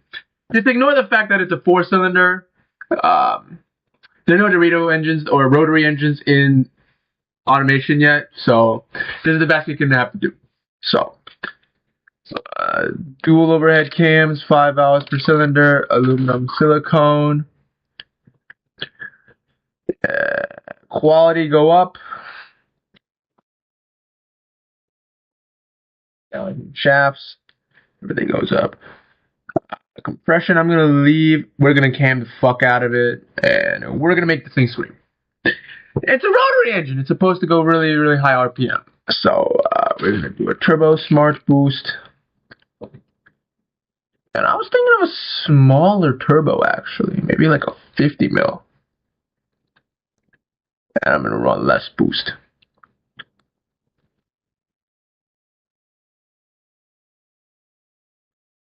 Let's get all these specs in there. Tubular race.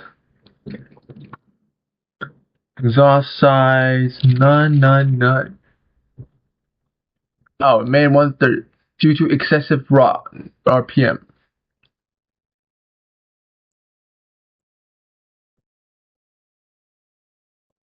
And how am I supposed to fix that? Does increasing it help?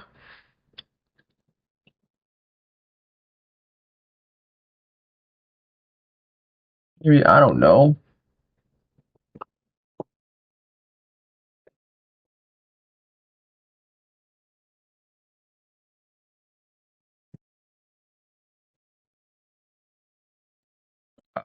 Maybe not that much then. 10K. So it makes 360 horsepower. Let's go back to my idea of a 50 mil. That's bad. Apparently a 50 millimeter turbo is too small for the engine and it can only run a 120 millimeter.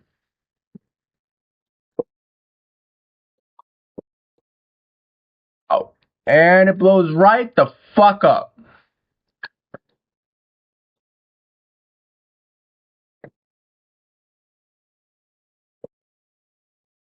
Let's give this thing some compression.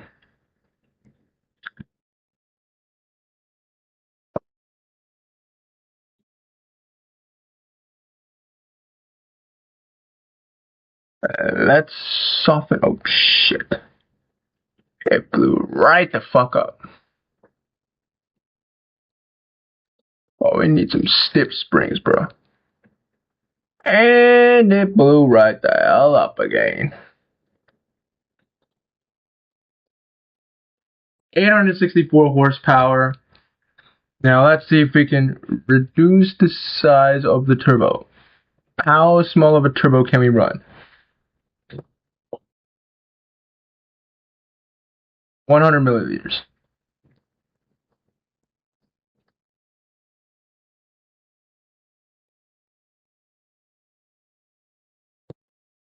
$70.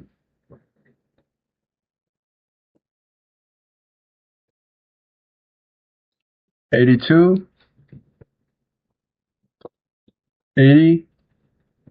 Oh, we're gonna go with an 80. What if we just lower that boost?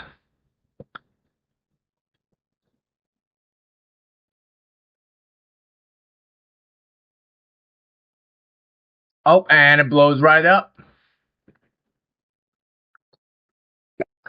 Oh god, that's some shaky end. Okay. Okay, let's go with the 75 mil and increase the boost.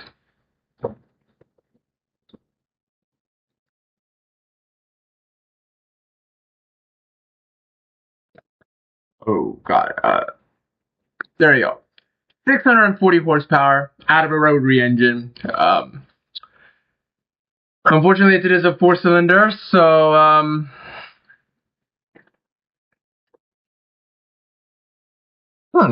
we're making 700.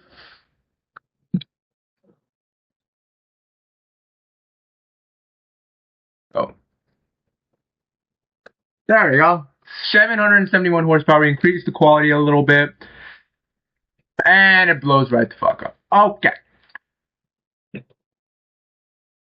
But yeah, that's pretty good. This turbo is decently small. I think it will fit the engine quite well. Looks nice. It's a very compact engine. I think this definitely fit in the RX-7 engine bay.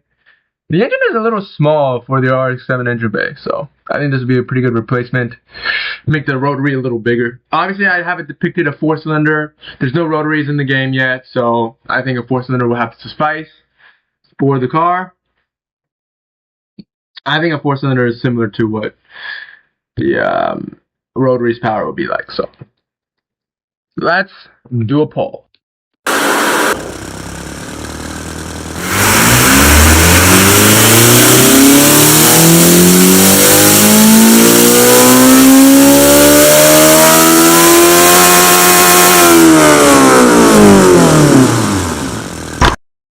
Wow, that thing sounded amazing. And also, the turbo kicks in like at around 2,500 RPMs, 3,000 RPMs. It doesn't kick in too hard, so it's still very linear. It peaks out and then drops not that much. So I think this is a pretty good engine. Let's see if we can stiffen up the springs. What happens if we just... Oh, it drops off. Anyway, I think we had a little bit of mic issues before with the game audio. So, hopefully it works now. In the next episode, we're gonna literally make it all over here, but then we're gonna hit the AI tune. And if you read the little description, it will have to be a naturally aspirated engine. Because turbo engines will temporarily not be tuned. It's a work in progress. So if we put a turbo engine in there, it's probably gonna fuck up the settings a lot. So we're gonna just let the AI tune it in the next episode. I think we're gonna go with an NAV6, a 3.6 liter V6, and let the AI tune it. I think that'll be a pretty good challenge, and see how much the AI can tune it out. I don't know if it's just gonna probably let the AI tune it. But yeah, anyways, guys, if you guys enjoy these kinds of videos, please like down below. And until next time, I'll see you guys later. What's up, everybody? Welcome back. Today, we're back with an old classic, automation.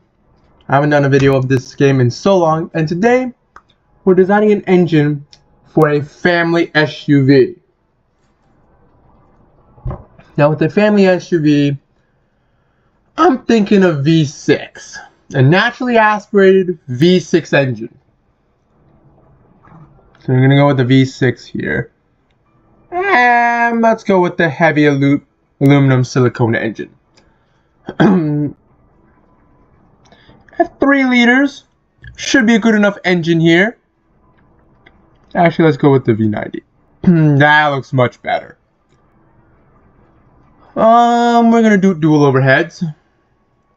Obviously 5 valves, a little bit higher performance, so this thing doesn't sluggish off the line. Aluminum silicone, quality is good as it is. Heavy crank. Let's just do forged heavy here, and forged heavy pistons. We're gonna leave the balancing mass off for now. Oh, none. There we go. Compression just slightly above normal, I guess. Let's just do the intake here. RPM should be around 7,400. Naturally aspirated this engine. Injection, direct injection per cylinder, race. Larger manifold. Do that. The slightly more rich fuel map, actually. A little bit. Compact cast, large heads, bypass valves. We need to dual exhaust, exhaust reactor, baffled. Ooh, it is making 200 horsepower. Or improve the crank. Let's see if we can improve the crank here. Oh, nope. Guess you have to reduce the RPM. Actually, fuck this shit. We're pulling balancing shafts on here.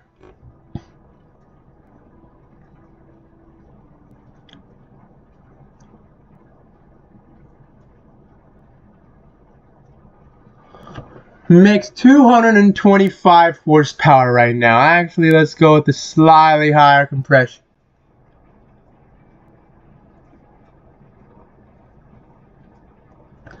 Uh,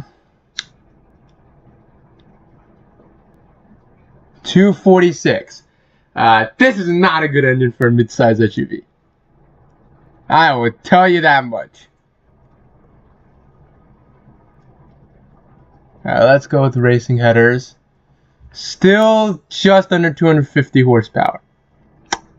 What can we do better? Okay. Don't know what that error was for.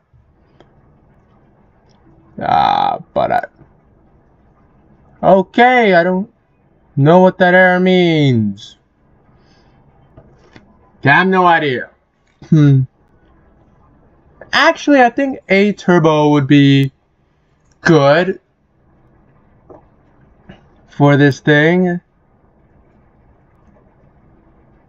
Race. Shut up. What the hell?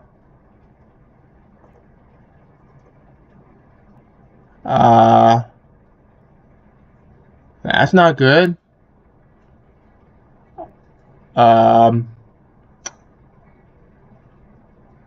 This engine is so insane, it crashed my game. I don't know what to do. My game literally crashed. Well, this is gonna be a short episode. This car's engine is so freaking insane that it crashed my game. And it only made 326 horsepower. Excuse me, 249. It only made 249 horsepower. And it already crashed my game. Well guys, thank you guys for watching this super short episode of automation where this engine literally crashed my game. Hopefully I could fix it and get back to automation making, but I don't know if that's possible. Anyways guys, thank you guys so much for watching this video. If you guys enjoy this, because I didn't, please leave a like down below and subscribe. And I'll see you. What's up everybody, welcome back to Automation, the Car Tycoon Company. Today, we're going to be redesigning and improving the Lamborghini Huracan V10. Now this is going to be probably the first engine that is naturally aspirated and not turboed. So, I think it's a V, nope, it's definitely a V60 because I can't even choose a V9 and V12. So we got the V12 engine here. Oh yo, this looks nice. The magnesium block, it is a 5. Oh no, it's not a V12, it's a V10, damn it. There you go. It's a V10, damn it. Not a V12. We want the piston to move quite a bit of ways. Come on, get up to 5.2. There you go. Close enough to 5.2 liters. Dual overhead cams, 5 valves, aluminum silicone, and this thing looks insane already. I'm not going to be putting turbos on this thing. This is just going to be naturally aspirated, so there's just going to be a normal graph, no turbo lag, no nothing. We're going to need heavy steel, titanium, alright,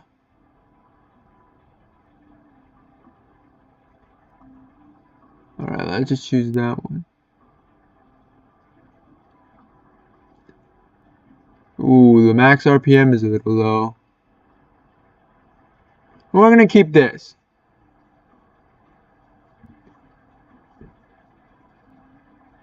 I'm going to go with the harmonic damper. We need a higher response rate. Do that, sure. I still don't really know what the harmonic mass does. Slightly higher compression, sport, and we're going to lower that a little bit. VVT. Obviously, we need a really high revving engine. And next, naturally aspirated. We're going to keep it naturally aspirated. There's going to be no turbos on this thing at all. Injection, direct injection per cylinder. Racing manifold. Large manifolds. We're going to be running a methanol with an advanced timing and a really rich fuel map. I'm flying through. Let's see. Header size, large bypass valves, large ass exhausts. Holy crap. So we're making 923 horsepower at redline. Which isn't bad at all. Higher compression. Right. Let's go with some higher compression. Can we break 1,000 horses on a naturally aspirated engine?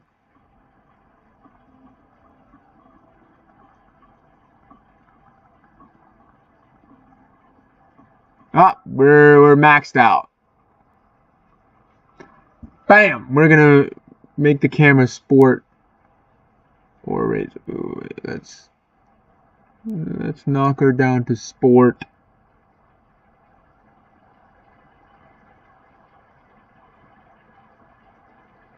All right.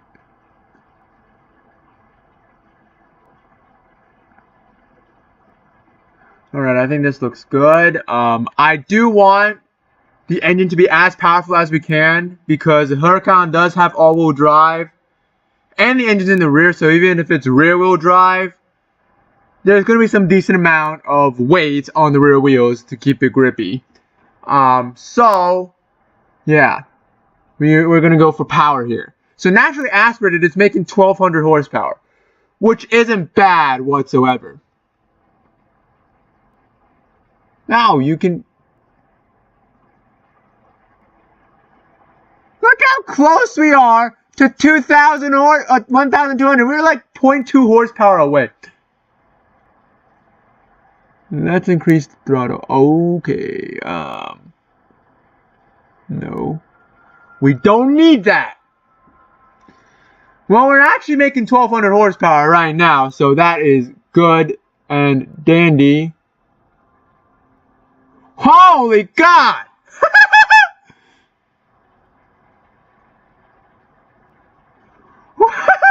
We're running on nitromethane now, and we're making 2,400 horsepower. Oh my God! This is the first engine I'm actually running nitromethane on. Because all the other ones just blow up. Because it has too much performance, I think, because of the turbos. This is the only naturally aspirated engine. But, damn!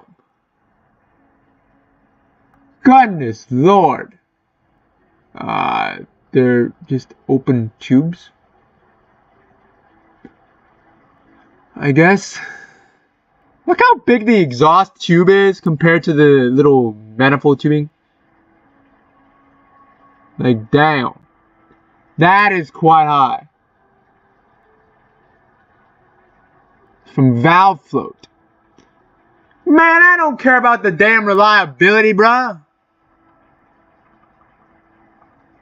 Let's go back to the very beginning. What if we have balancing shafts? Okay.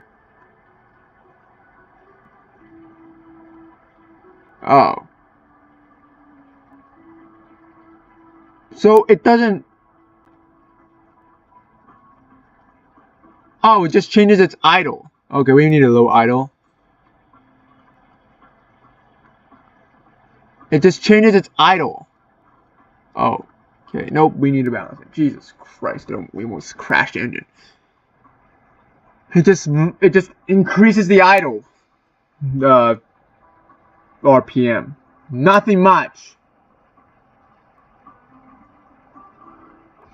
Anyway.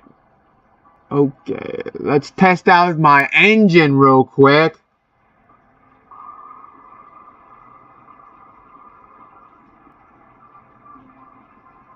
It's quiet. I can't even hear it above the music.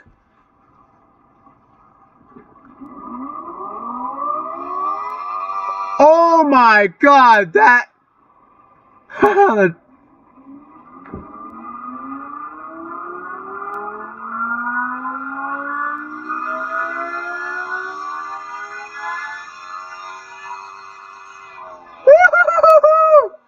That actually sounded like a Lamborghini Huracan engine.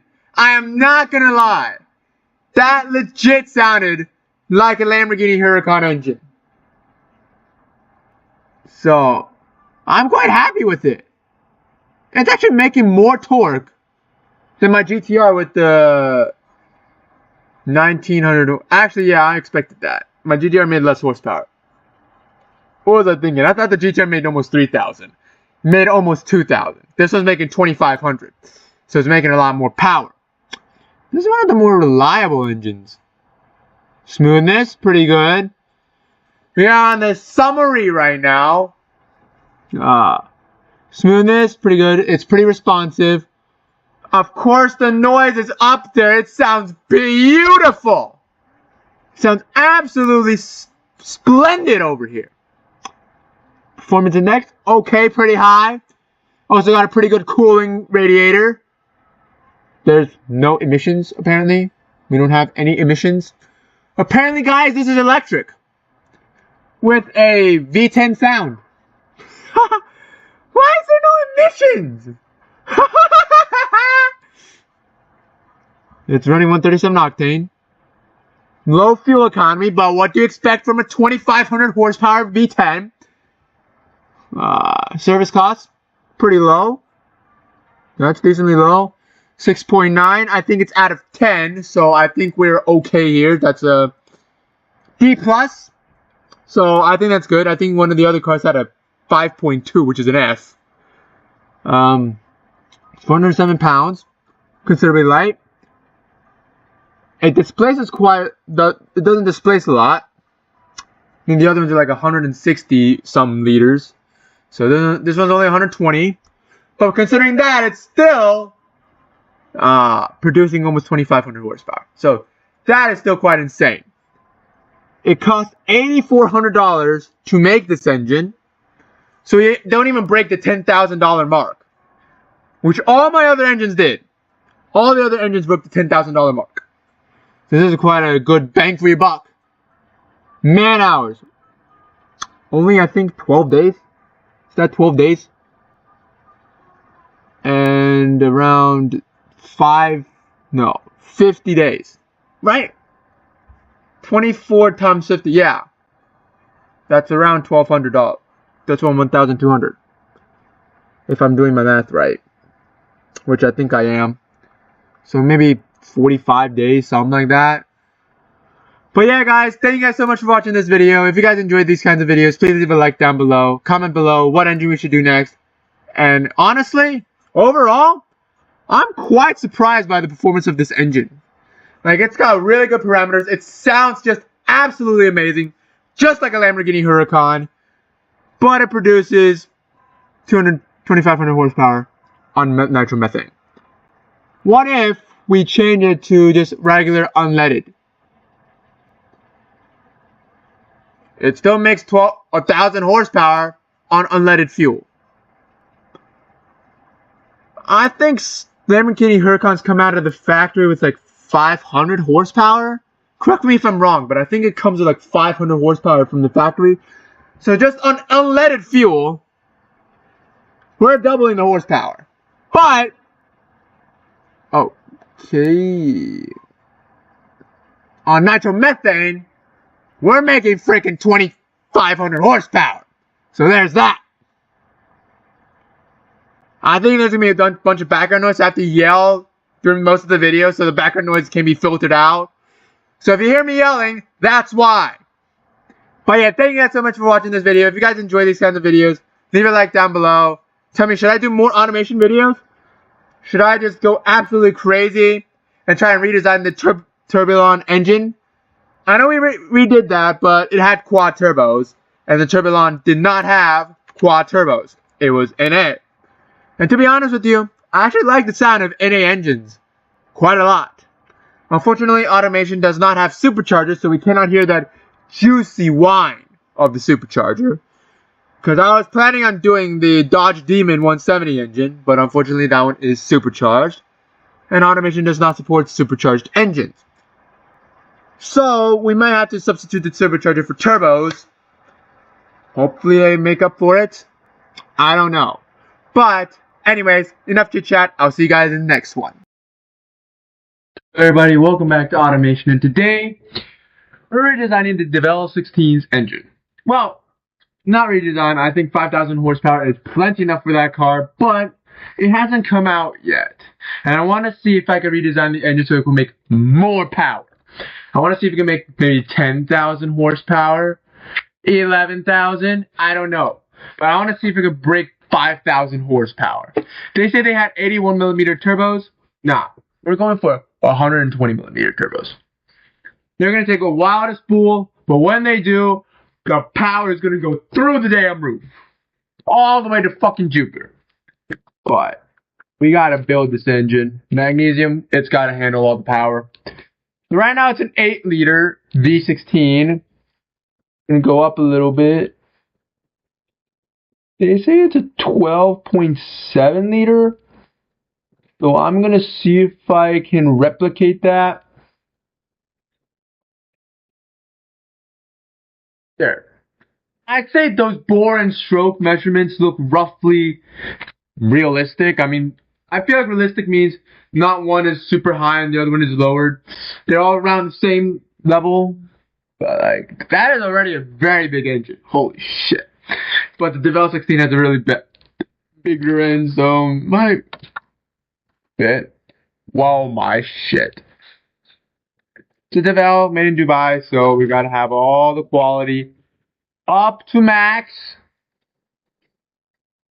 Where's my harmonic balancer? Is it not on the engine, or is it inside the engine? Or is it this little thing right here? Nope. It's the harmonic balancer. It's not. Okay, so we got a high compression cam this thing, because that's what I think a V16 would sound like. Make it scream. And then turbo, 4 turbos, smart boost, intercooler. We're going with 120 millimeters. Let's go with 20 psi of boost, just temporarily, preemptively.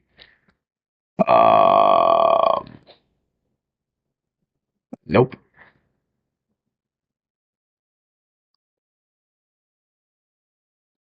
Let's go with nitromethane. I think that's the thing you would run in your Devel 16. Why the fuck not? You know? Why not? Oh my fucking god! Look how big these turbos are! Holy shit, they're so big the pipe is glitching through the turbo. Oh my lord, these are massive. Oh shit! Oh my fucking god. Oh, we made 4,000 horsepower before blowing up.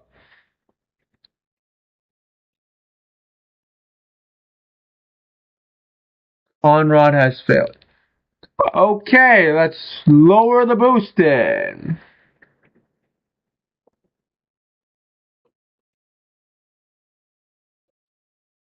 I guess we don't need to keep it screaming. Oh shit, no. Maybe like 75? 8,000. That'd be good. And time to raise the fucking boost.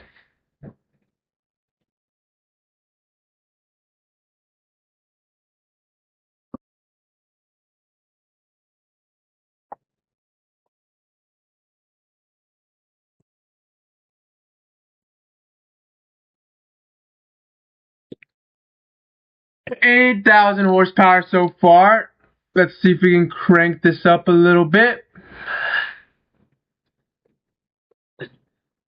Oops. 8,100. Okay, okay.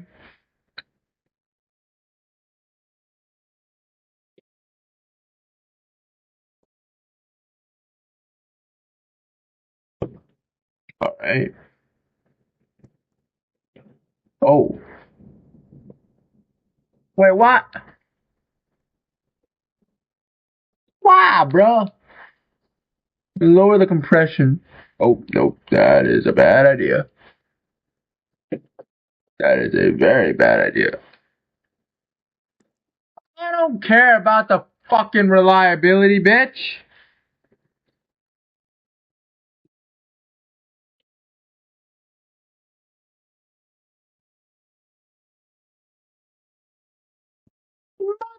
Fucker, I don't care about the reliability.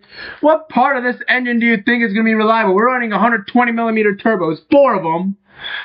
What part do you think is going to be reliable on this fucking car?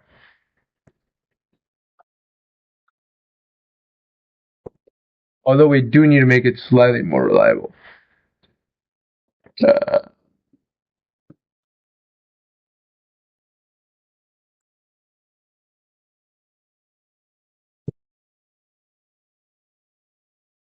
Yeah, fuck this shit.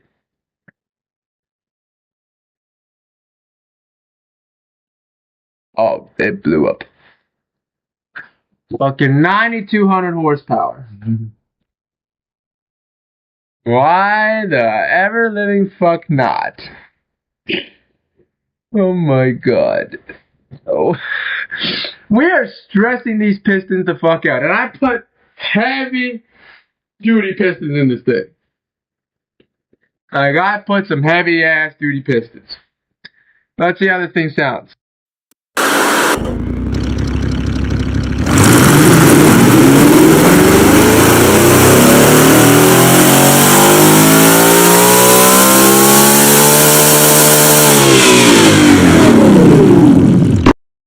Okay, so it didn't blow up. I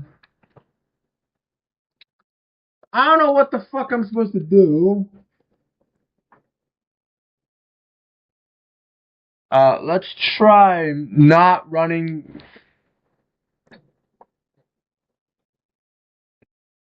Compressed gas.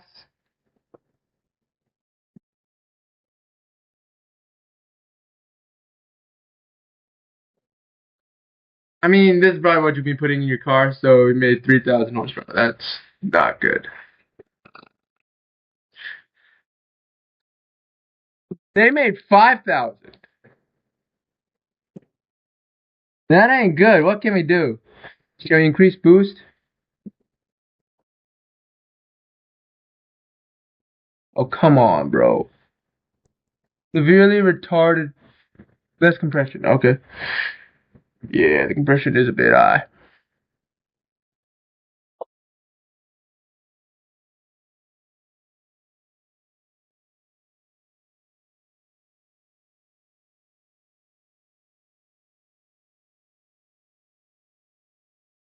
Oh. Can we cam this fucker out now? Oh, yeah.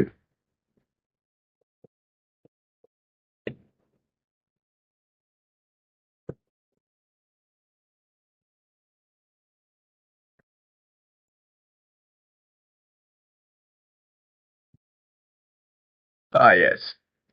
I want to get close to 5,000 horses. Oh, nope. Then it blows up. One more boost. Slowly. You almost have it. We beat them. I'm just wondering how much boost we can run now.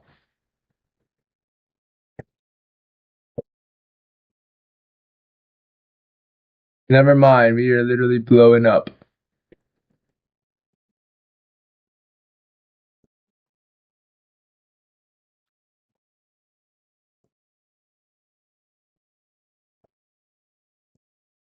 Come on.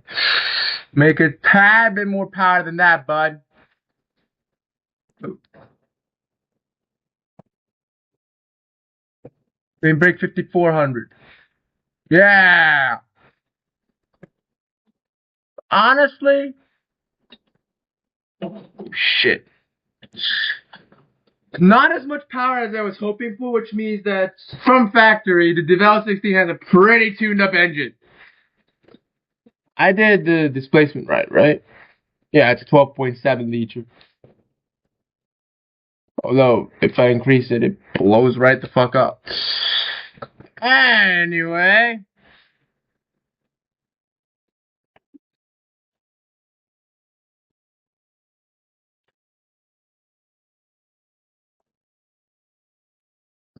I mean, I don't care.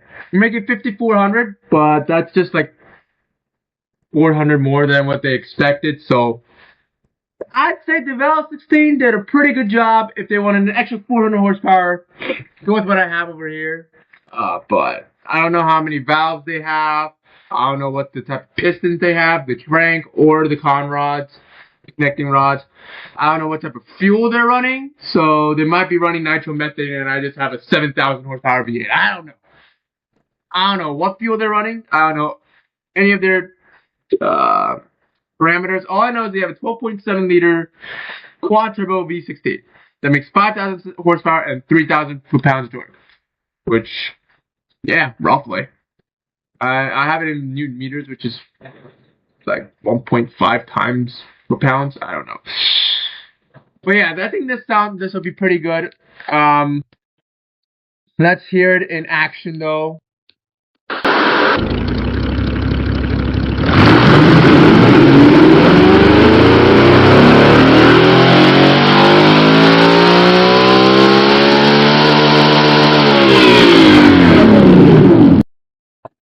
And that's quite impressive. I don't know how high the thing revs.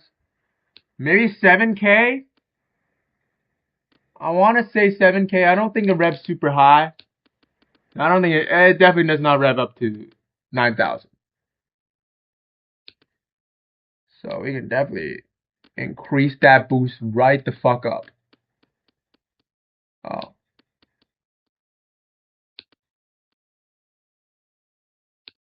Oh fuck. I guess we can increase the RPM limit. Oh shit. Reduce boost, reduce boost.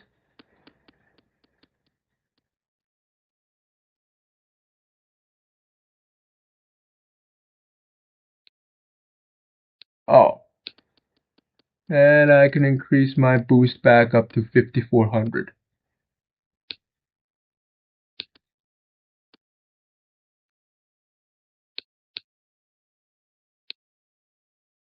$5,420 horsepower. That's pretty. Right, I'm happy with that. Only 31 psi boost. 70. The trim is at 70. I still don't know what the hell that is. But let's give it another rev test.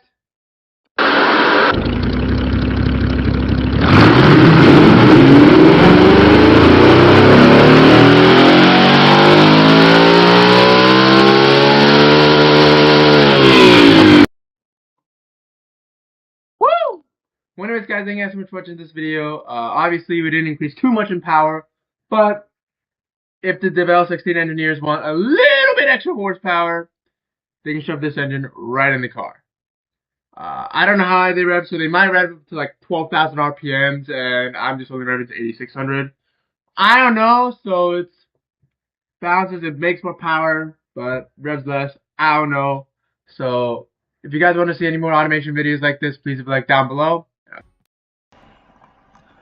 What's up, everybody? Welcome back to Automation. Today we're actually going to be designing a car with an engine. So I've never designed a car before, but this looks pretty sick, so I'm going to go for it. I'm going to go with the carbon fiber body, obviously, for as lightweight reduction as possible. And with a powerful engine, this thing's going to rock it. Semi-space frame, aluminum. We're going to go with the rear longitudinal engine placement, I think. So I think it's going to be in the back here somewhere. Double wishbone. I think we want double wishbones. Yeah. That's exactly what I wanted. I remember seeing this in Car Mechanic Simulator, which is why I remembered to use it. Next, let's create an engine by ourselves. We should be very familiar with this. And for this one, I'm thinking of a V2, oh, actually a V10.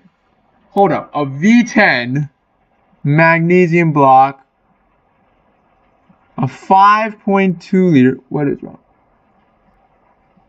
Decrease engine size. Okay. Okay. Increase. Come on. What is the max size you fit?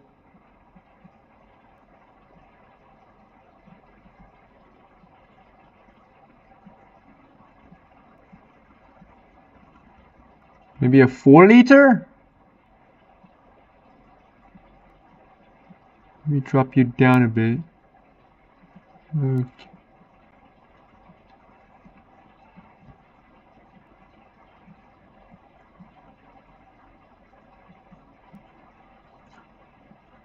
Alright. So a 4.25 liter V8, V10. I don't think that's not bad. Dual overheads, 5. aluminum silicone. We're gonna make it naturally aspirated just because of how good naturally aspirated V10 sound in the previous video. It sounded insane. Okay. We're gonna have this heavy titanium and heavy pistons. Do harmonic dampeners. Quality goes up. High compression. Cam that thing super hard. Springs go to 10,000 RPMs. We're not going to turbo it, although turboing may seem like it's a really nice touch. I don't want the turbo lag, and I want it to be really responsive. I think it's the turbo that's making the responsiveness really low. Injection, direct injection per cylinder, racing manifold, large manifold. I want nitromethane, the rich fuel map, and high quality materials. Tubular race, header size large, bypass valves, exhaust size up. Oh, nope. I don't want any cats. This thing should be making 1800 horsepower. Holy God. No, I want to go back and change the RPM levels. Oh, nope, never mind.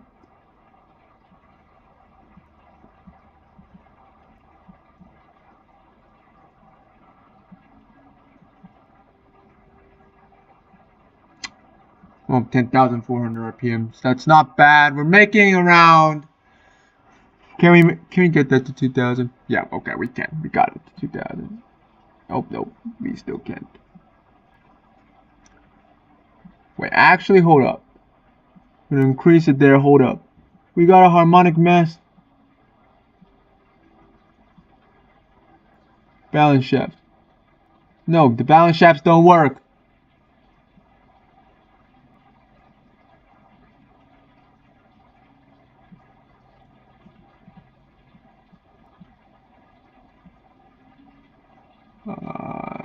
I'm gonna lower that a bit.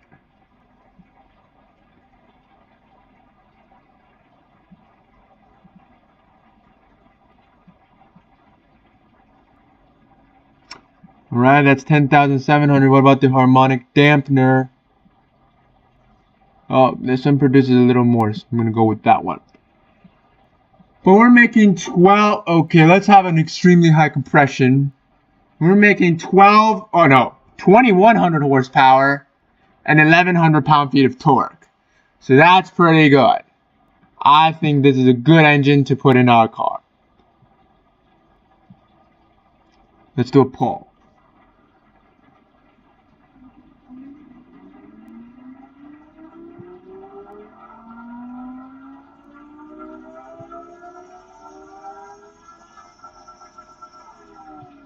Oh my God, that sounded amazing!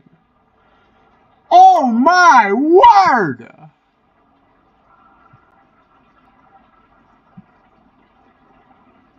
I could hear a slight bit of camming, but it's nowhere as much as the V8 of the previous video we just uploaded today.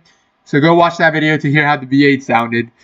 But I think this V10 just sounded great naturally aspirated.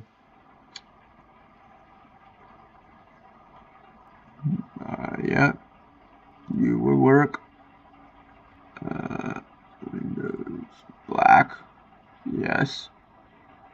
Now here comes the fun part. Installing everything. Now I think the headlights should be on these wheel arches right here. Headlight. And I want something triangle. Ah.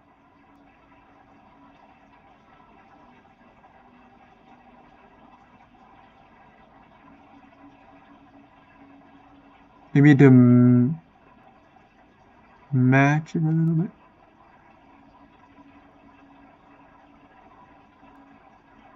Can I move it down, please?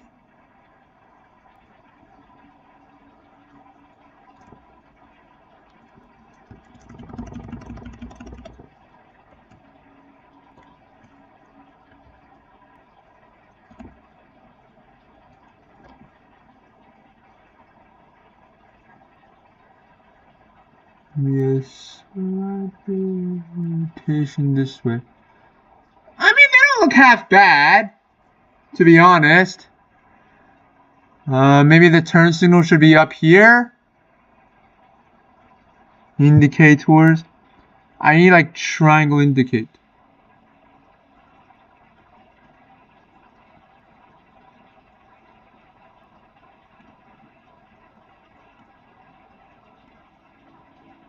No, they just look stupid. No, they look stupid, dude.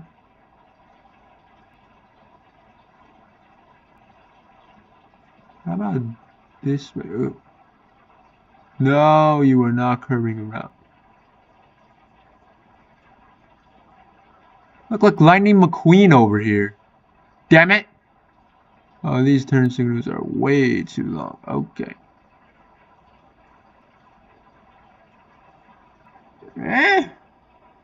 They look alright.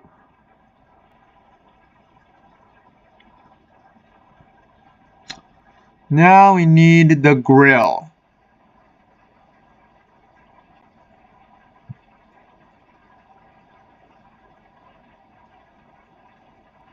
Oh, this lower fascia already. Ooh.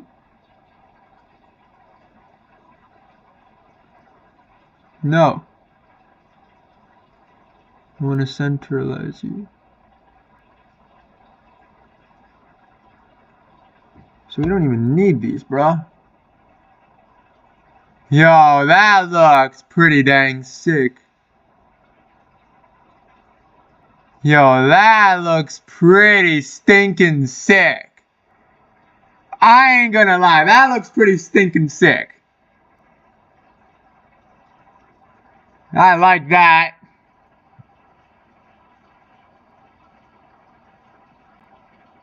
We got beam and G.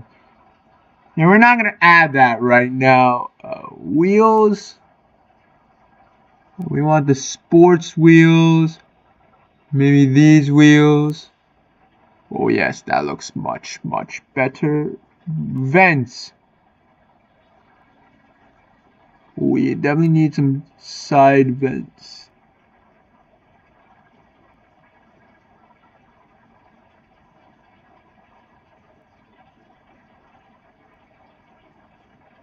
Oh, no, no, no.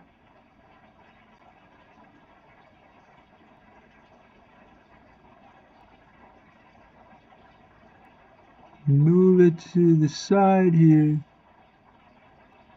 Extend that out a little bit. Oh.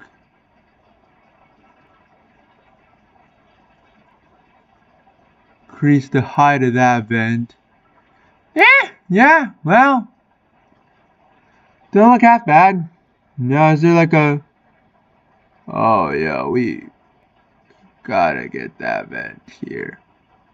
Rotate it.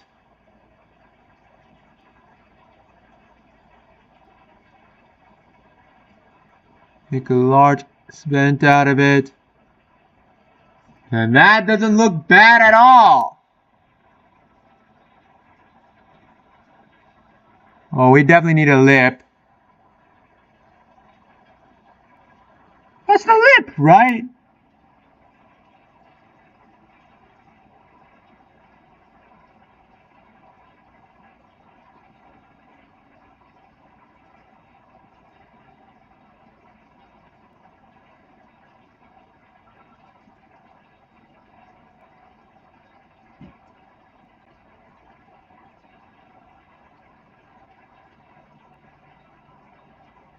It's not even attached to the frickin' car.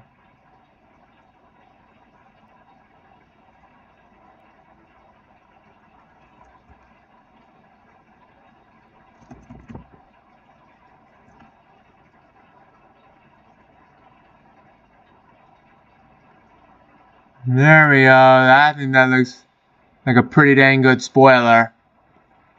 Now, time to work on the rear. Taillights.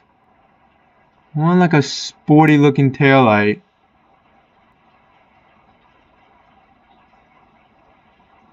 I do not know how to design the rear of this car.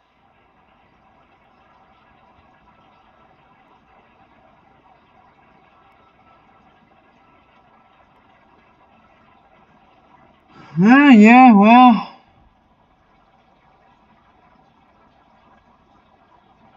Let's see if they have like a rear grill.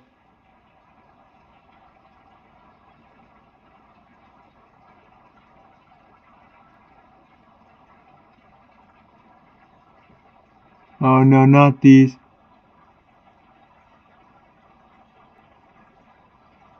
Where the...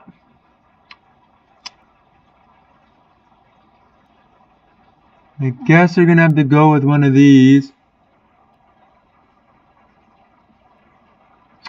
Maybe like this.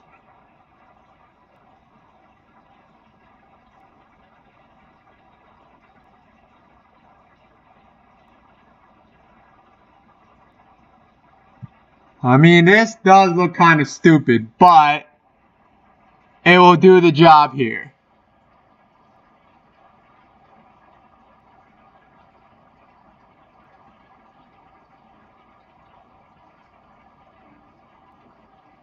Whoa.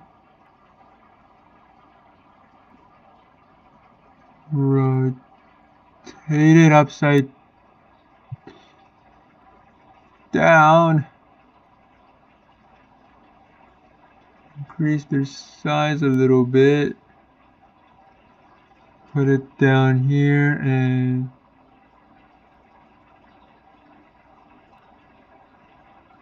Whoa. Whoa, whoa, whoa.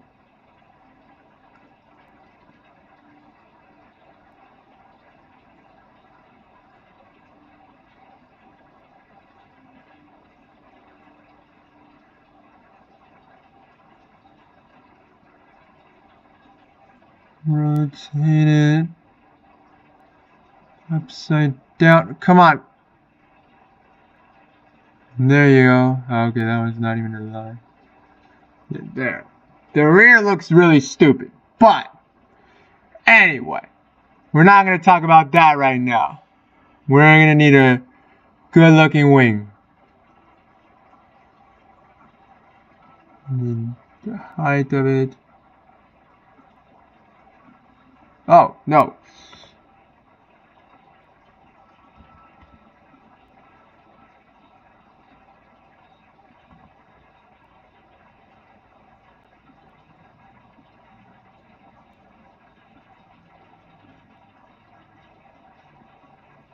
There we go. I think that looks like a pretty dang good wing. Let's get the door handles inside of it. Ooh, I really like these door handles. Look a little out of place, but that's okay. Oh, we got carbon fiber.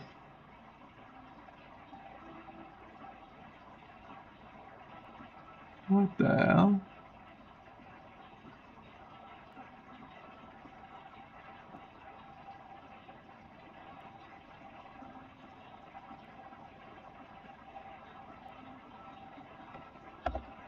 What the fudge?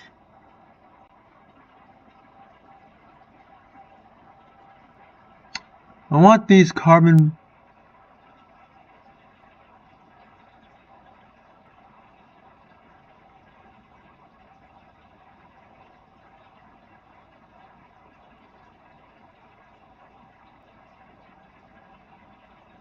There we go, I think. That reverse. There you go. Eh. Maybe they can be scooched.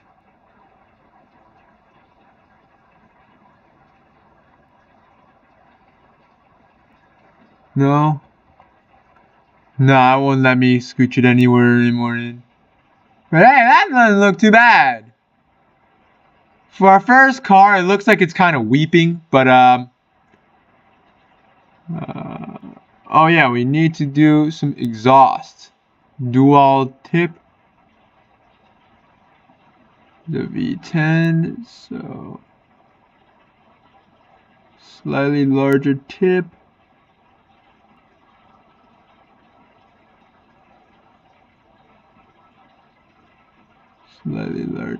tip right here. That looks pretty dang good.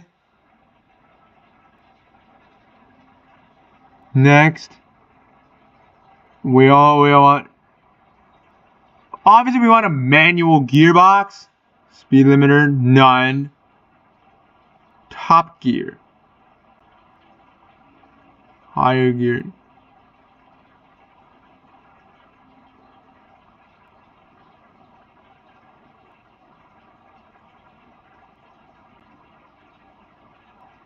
There we go. We want a vicious limited slip. Radial. Drag tires. Or no. Hard tires. Winding them tires up.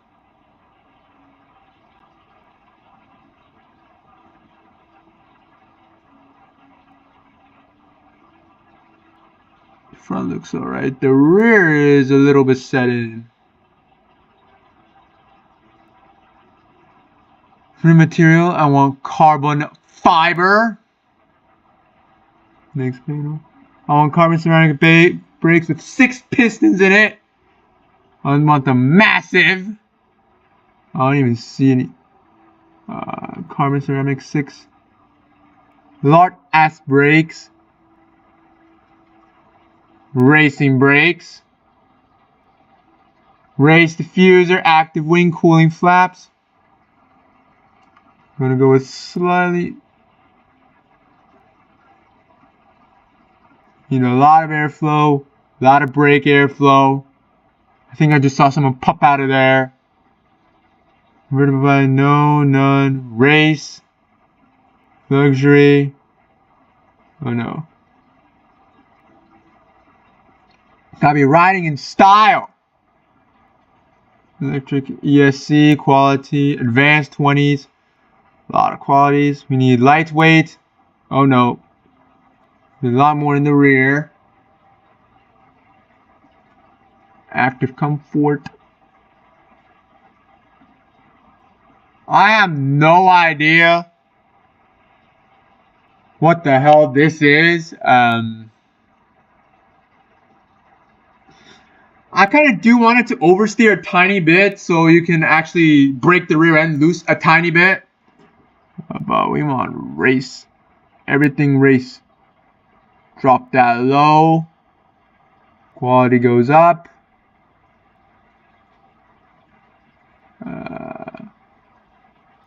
What is this? At the track, where are we? Oh, we're right there.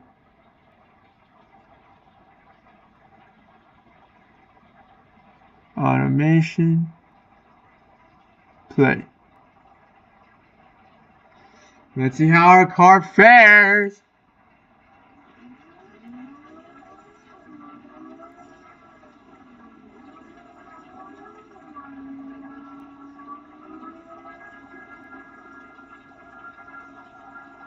Oh.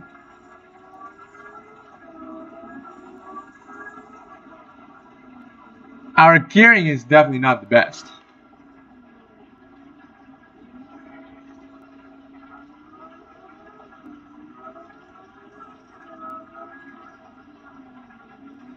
Let's make the car a little bigger. I don't know, is this a good car? The gear changes are slow. The engine accelerates really fast though, but the gear changes are killing it.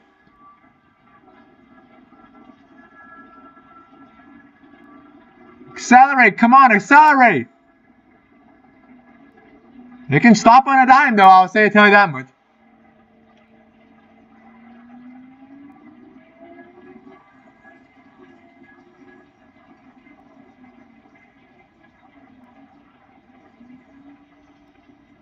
I think we're at the...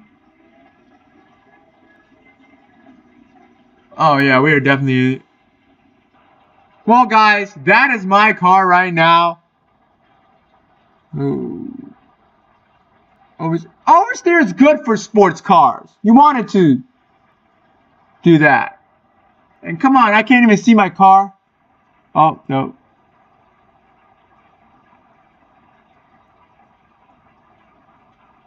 Can I see my car again? Okay. Well, guys, thank you guys so much for watching this video. If you guys enjoy these kinds of videos and want me to design some more cars, please comment down below. If you guys want me to release this car to the public so you guys can test it out on BeamNG, leave a comment down below. I might be testing this car in BeamNG in the next video. Unfortunately, we are leaving for the trip fairly soon, so I might not be able to post a video of this car anytime soon. So with that, stay tuned for future updates, and I'll see you guys next time.